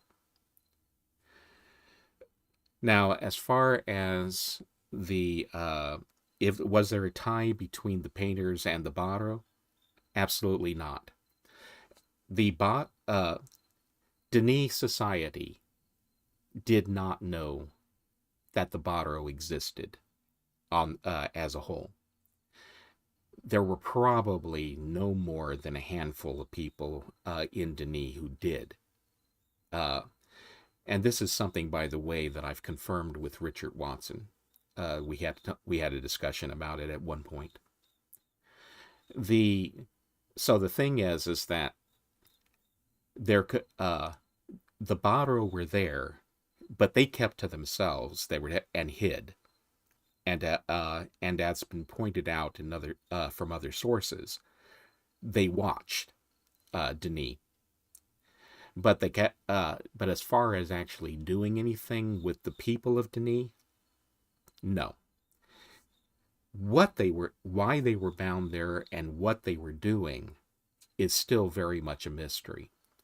One theory is that perhaps there was somebody who was using them to as transport beasts of burden, because unlike a Denis person who could only link with what they could carry or what a pack animal could carry, the Baro could touch an object of any size and link it wherever he wanted to. So that would have made them very useful for somebody who wanted to move things in bulk. However, there's no proof of that. And the Scott Miller, in fact, Scott Miller just asked, so when did the Denis enslave the Baro? And the answer to that is that the Denis did not enslave the Baro. The Baro were bound to Denis, and they had to obey whoever was basically in control of the golden tablet that you see in Myst 5. But again, Denis, the civilization, never knew they existed. So all that stuff about the that Yisha says about the Baro being used as forced labor or to do things to amuse the Denis people, complete baloney. So again, that was basically her influencing the people, the explorers, to do what she wanted them to do, which was to help her free the Vajra from their and say, as a matter of fact, right up from the beginning of the Denis Empire to the end of the Denis Empire, slavery was forbidden. It was harshly punished when it was discovered. The age of Teledon, where there was a slave trade going on, was under investigation at the time of the fall of Denis, and if the person who owned it, Menesmo, had been caught during that at the very least, he would have been sent to a prison age for the rest of his life. But in Garrison, there weren't any Barrow there. Those are not Barrow skeletons. No, there were never any Barrow in Garrison. Well, not until Yisha took them there to prime the age for a quest. Just as there were never any Barrow in Teledon until Yisha had them set. I'm sorry. Yeah, I meant to say Teledon. Yeah, but neither age. Either one. One. Say the idea that the Barrow were imprisoned in either of those places. You have to ask yourself, how do you lock up a being that can link anywhere it wants to, whenever it wants to? Other than removing its linking patch like Escher did. Right. Yeah, you can flay them, but it's hard to do that without killing them. Did the creatures in this, are they related to Grecian's slaves in any way? No. Grecian, we don't know. Well, what we do know is that the slaves were non-human, and they actually looked a little bit like gorillas in that they tended to walk on their knuckles as well as their feet. But they were intelligent because that was the whole point. They were being sold to a outlaw hunting guild that was based on a world called Rebek, and the whole point there is that the reason why they wanted intelligent people as slaves was so that they could play hunting games, things like releasing a slave and seeing who could hunt the slave down and kill him or kill it within a certain amount of time or under certain limitations or whatever. That's spoken about in the notebooks that Douglas Sharper left behind in the Baron's office. So the thing, that's the thing, is that the slave trade was illegal, immoral, and being carried out in secret. And the Denis were trying to had gotten hints of it and were trying to track it down and shut it down when the fall of Denis occurred, and suddenly they had other problems, like the extinction of their civilization.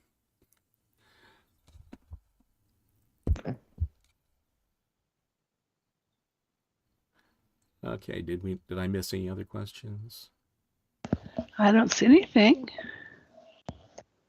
Okay. And what is the time currently? 1:37? We have 20 minutes. Okay. Well, I'll tell you what. Let me see. I'm going to go ahead and fire up the other game, so I'll be logging out of Aura. See.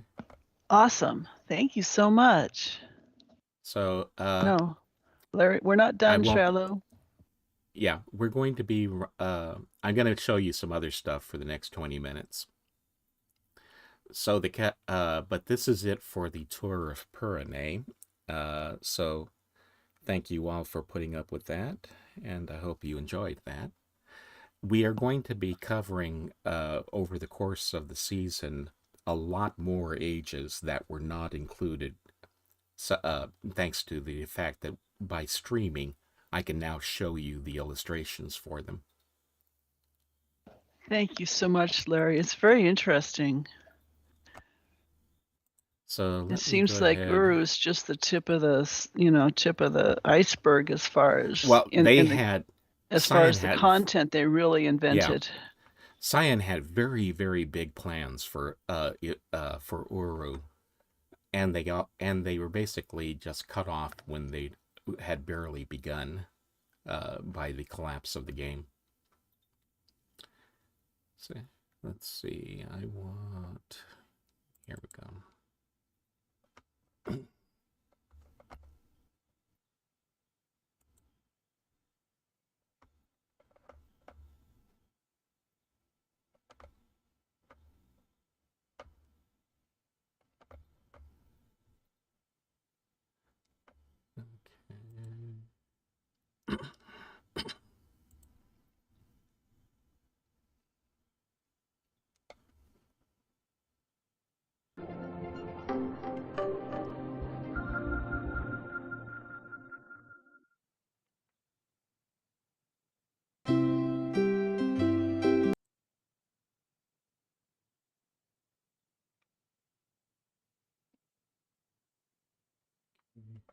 Let me check my sound settings here.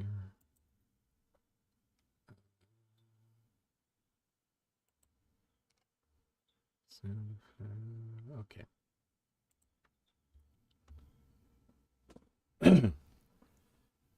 Now, while Larry's firing that up, you might as well please mark on your calendars that our next tour will be Saturday, October 22nd at 11 key time. And it's going to be a secret what we're going to be touring next month.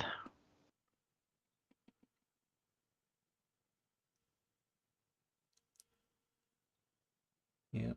The other thing I want to mention is if you do create an account in twitch.tv, you can sign up for email notifications whenever Larry goes live, which is usually about a half hour before each tour begins. He plays some introductory music.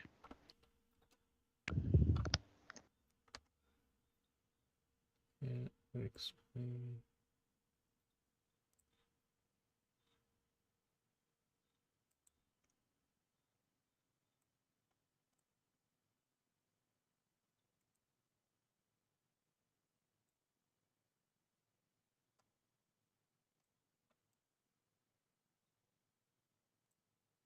Okay, there we go. Full screen.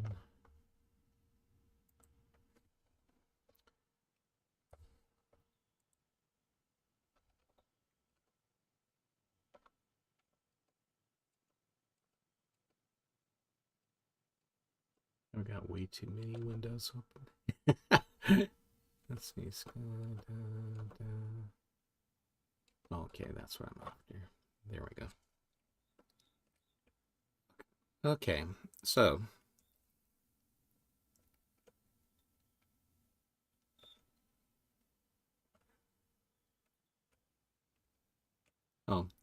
this is my setup in using a program called Drizzle. So you'll notice that there's certain things here that you would not find normally in the game, like my mailbox. Like your outhouse.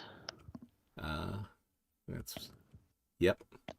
There's the outhouse, which is basically a hollow stump as a seat overhanging the gap between two islands. So if there's somebody down there underneath all that fog, say they're in for a very unpleasant surprise at times, because it won't just be bird droppings falling down from the heavens.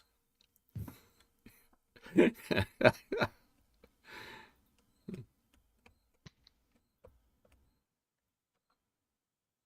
across.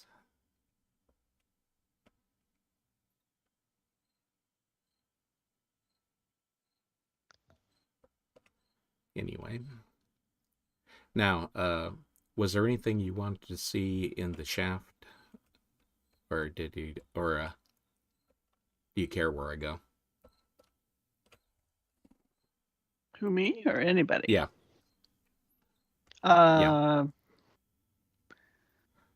Show. Let's see. It'd probably be too much trouble to link back to the caldera again for those who missed it last month, because that's the entryway for the shaft.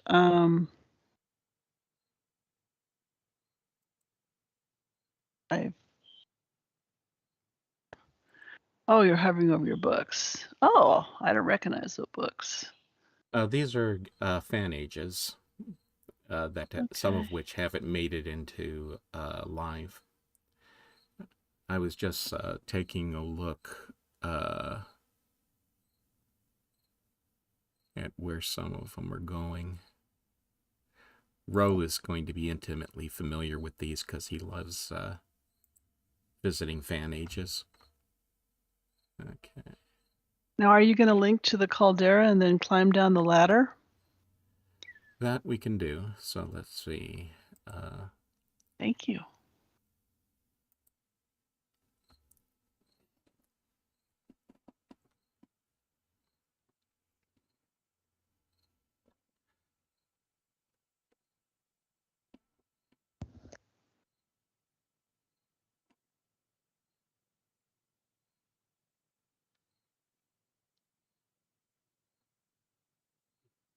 One thing about doing it this way is, of course, that I have control over the sound, so I'm not being drowned out and you can hear me talk.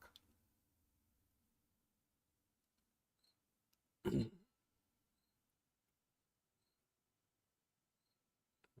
see if I remember correctly. We want to head over here.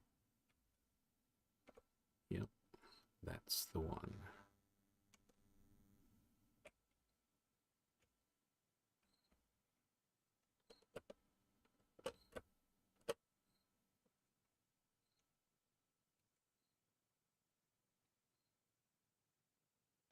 Oh, that's solid. It is. This interesting.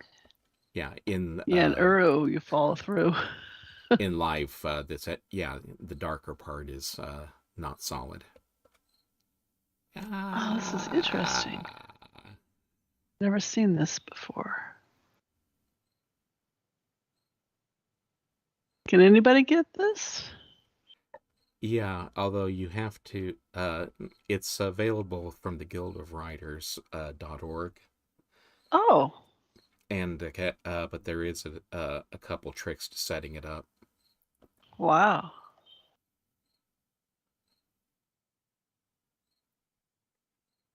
So this is Uru Complete Chronicles plus the additional content available through the Guild of Writers, right?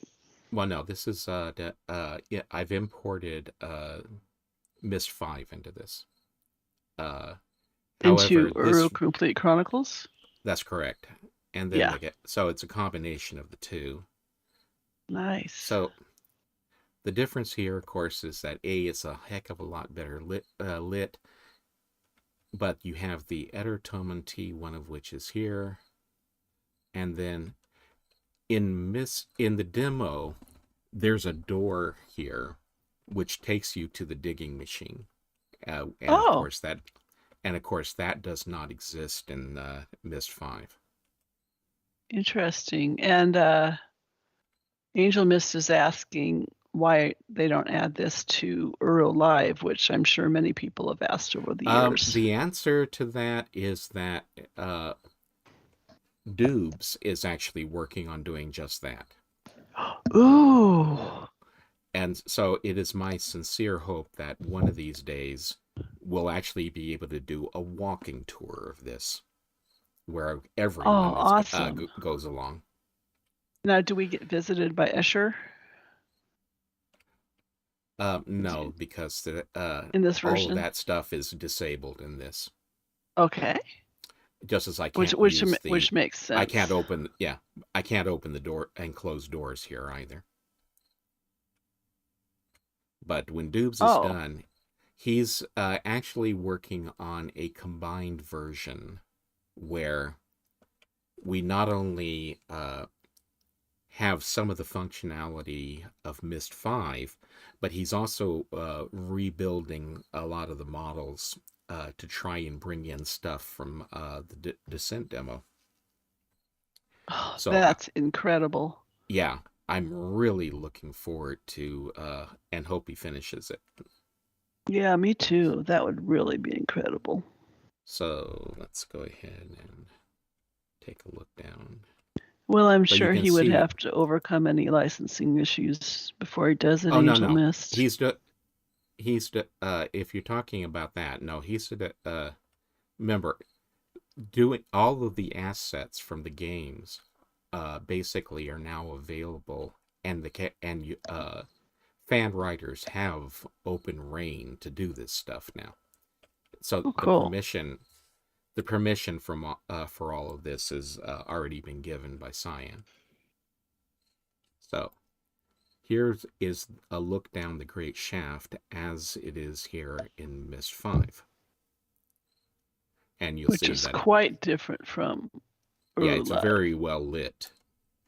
Which goes in along with the description that we have of the Great Shaft as having hundreds and hundreds or thousands of fire marble lamps. Unfortunately, as I mentioned, the control in this version, you can't see. I can't do anything with this lever. Okay. Now there's an eater on this level, right? Or is it down one?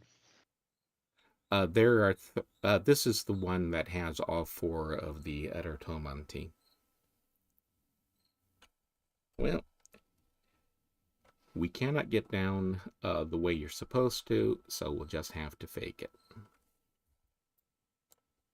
As I walk off the edge. Yeah, Scott, now you're going to get an urge to play Myst 5 again, aren't you? And down we go. Now, one thing, because we're actually doing this, you get a real sense for just how long this place actually is. Yeah, that cutscene maybe is a bit deceptive. Mm-hmm. The elevator cutscene. Wow.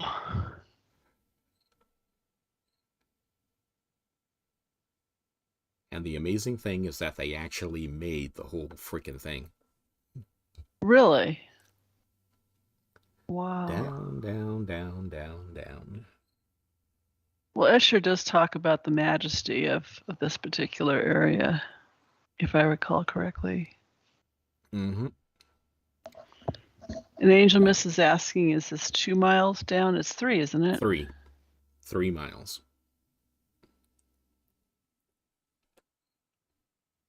That's one of the things. I'm going to speed this up a bit. Oh my goodness. Oh, there you go. That was just a transition between 2 halves of the model. No, the journey down is complete.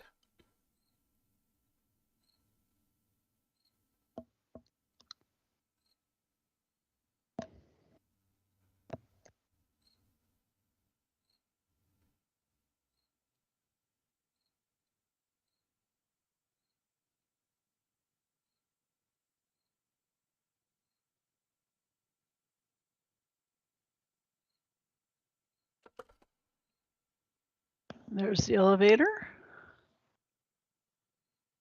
Bam. Okay. So yes, there's the elevator.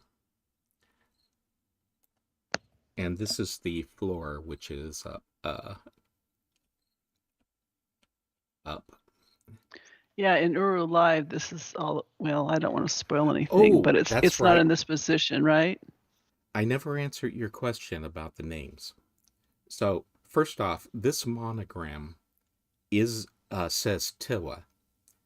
And this is the name Tiwa.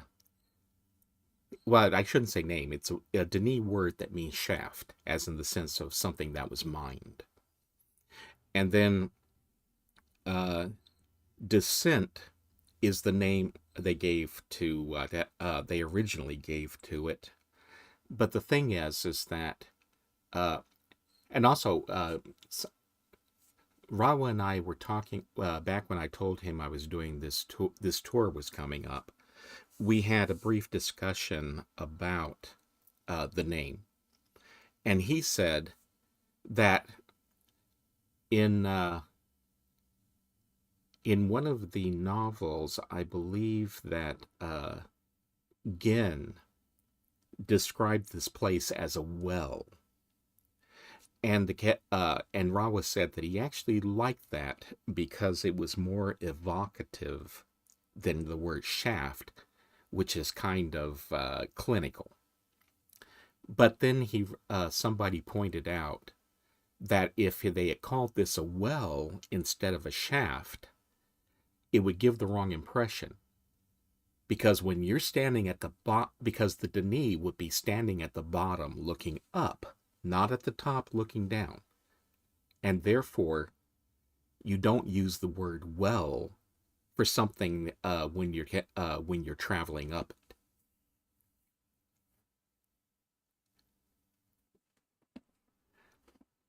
But anyway, Denis Tiwa just means Denis shaft.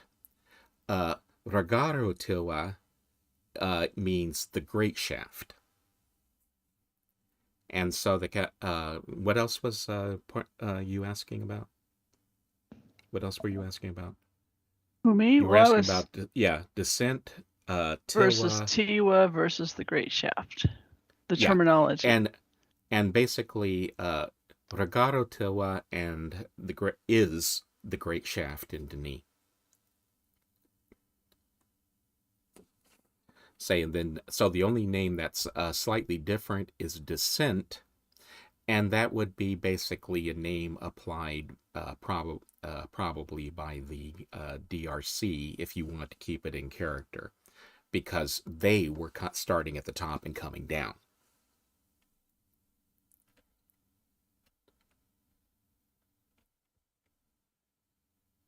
And speaking of which,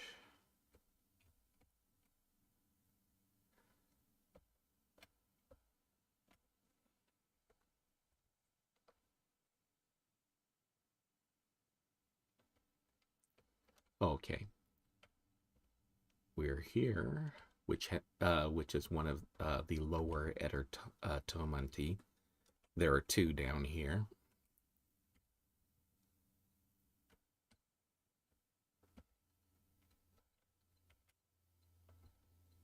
And let's go.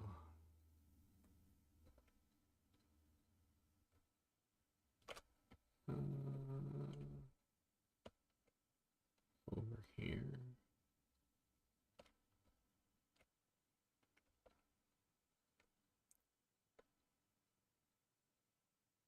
As you can see, the Dirt from last month, the Dirt Descent demo and the Myst 5 version are pretty much identical, except in how the levers worked. In this version, can the floor be lowered? Yeah, oh yeah. So here's the one of the controls. And here, this was something that you clicked on and the lever flipped over, whereas in the Descent demo, you just use the A command button to interact, and I think he presses the top or something like that.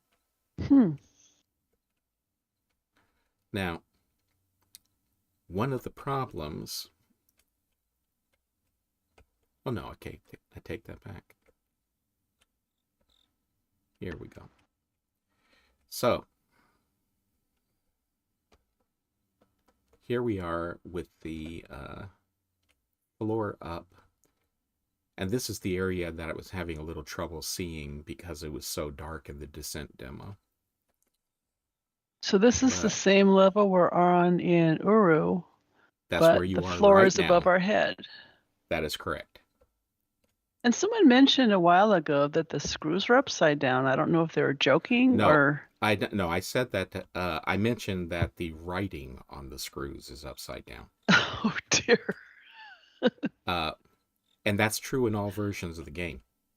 So it's something that's obviously deliberate, or they were being extremely lazy about.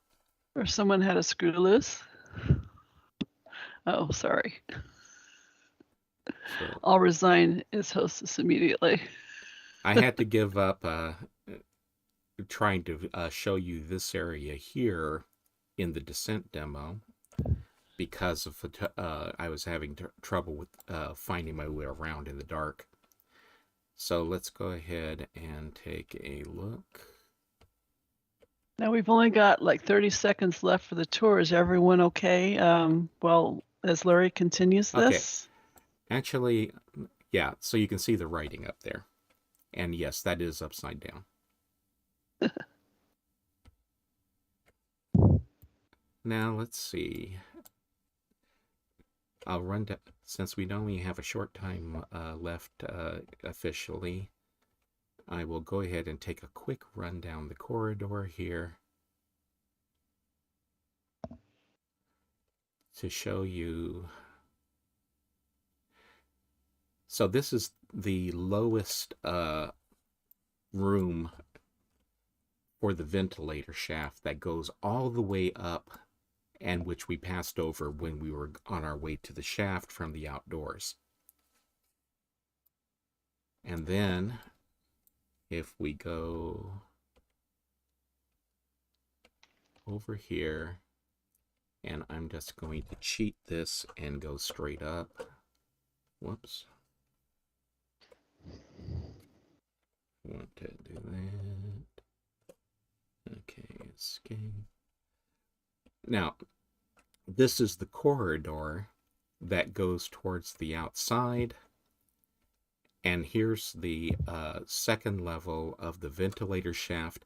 This is where I raised and lowered the tracks to show you how they work. Although you can't do that in this version of the game. Say. And this over here, let's see. Okay, they turned that into an Edertomon. This over here is the corridor that would lead to the city, and unfortunately this one, as you can see, just to drive the point home, the handle is broken that would open and close this door. So this is as far as you get in Myst 5. You don't get the river, you don't get the, and you don't get those other caves. The stuff we saw in Dirt. Right. And that's it. So the Wow. we're out of time. That's time. So we will go ahead and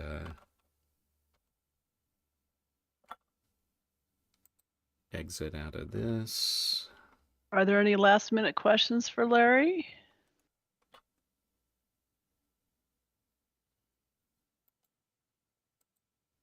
Yeah, a huge round of applause for Larry, also for Murphak and all his talented bot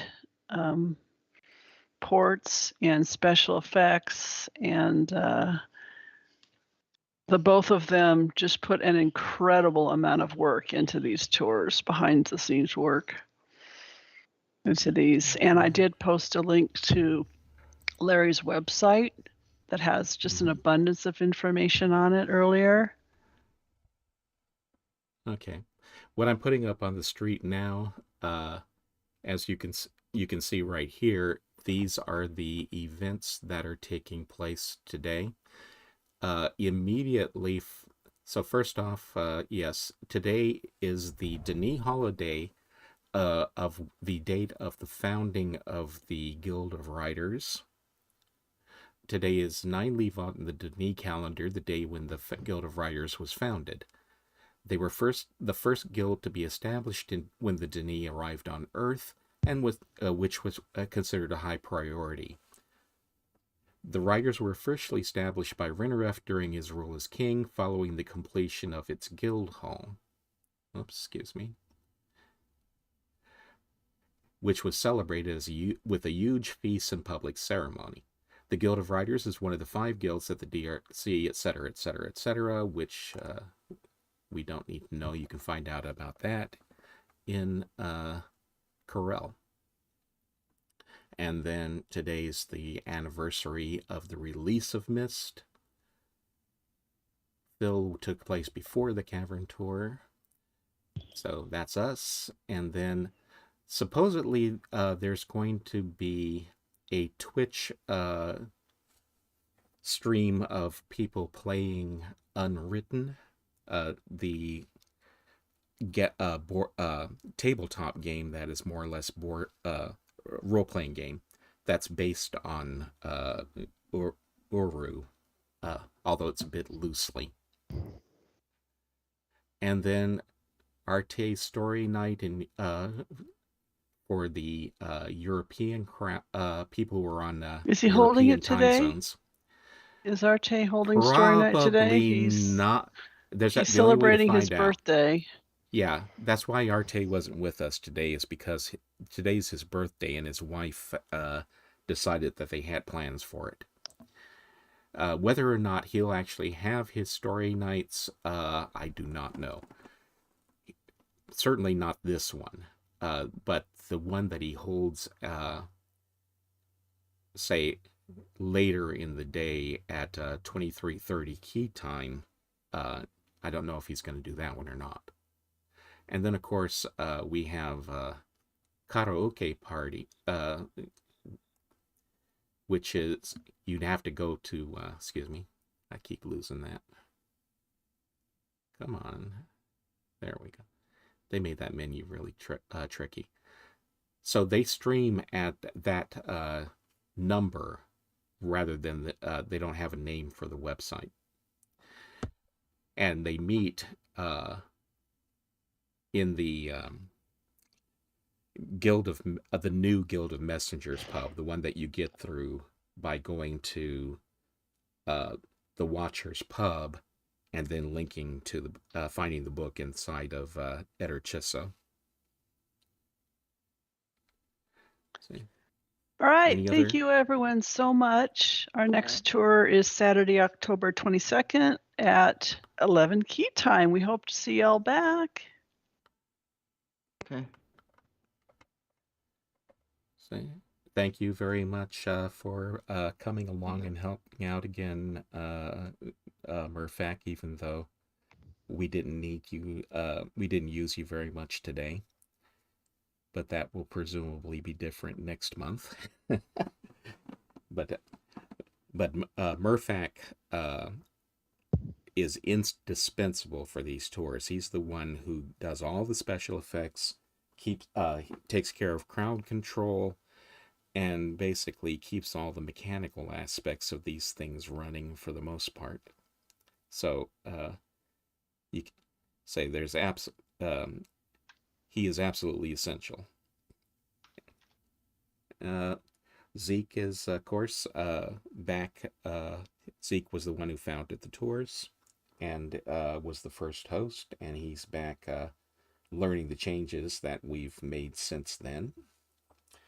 And then there's Susan, of course, who does most of the advertising as well as keeping track of all the questions while I'm actually trying to concentrate on doing the tour. And I set the schedule. Yes. Yeah, that's work I foist off on her.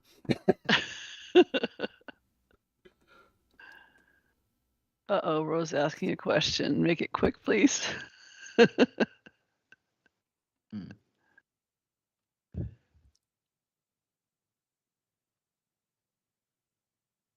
My coffee's wearing off. What would we do if there was no Mirabot? I'd have to do the whole freaking thing on the stream. Yeah, because we need to use Mirabot's ages in order to be able to port around, because you can't, Murphak, no one can hack any ages unless they're an approved gray hat.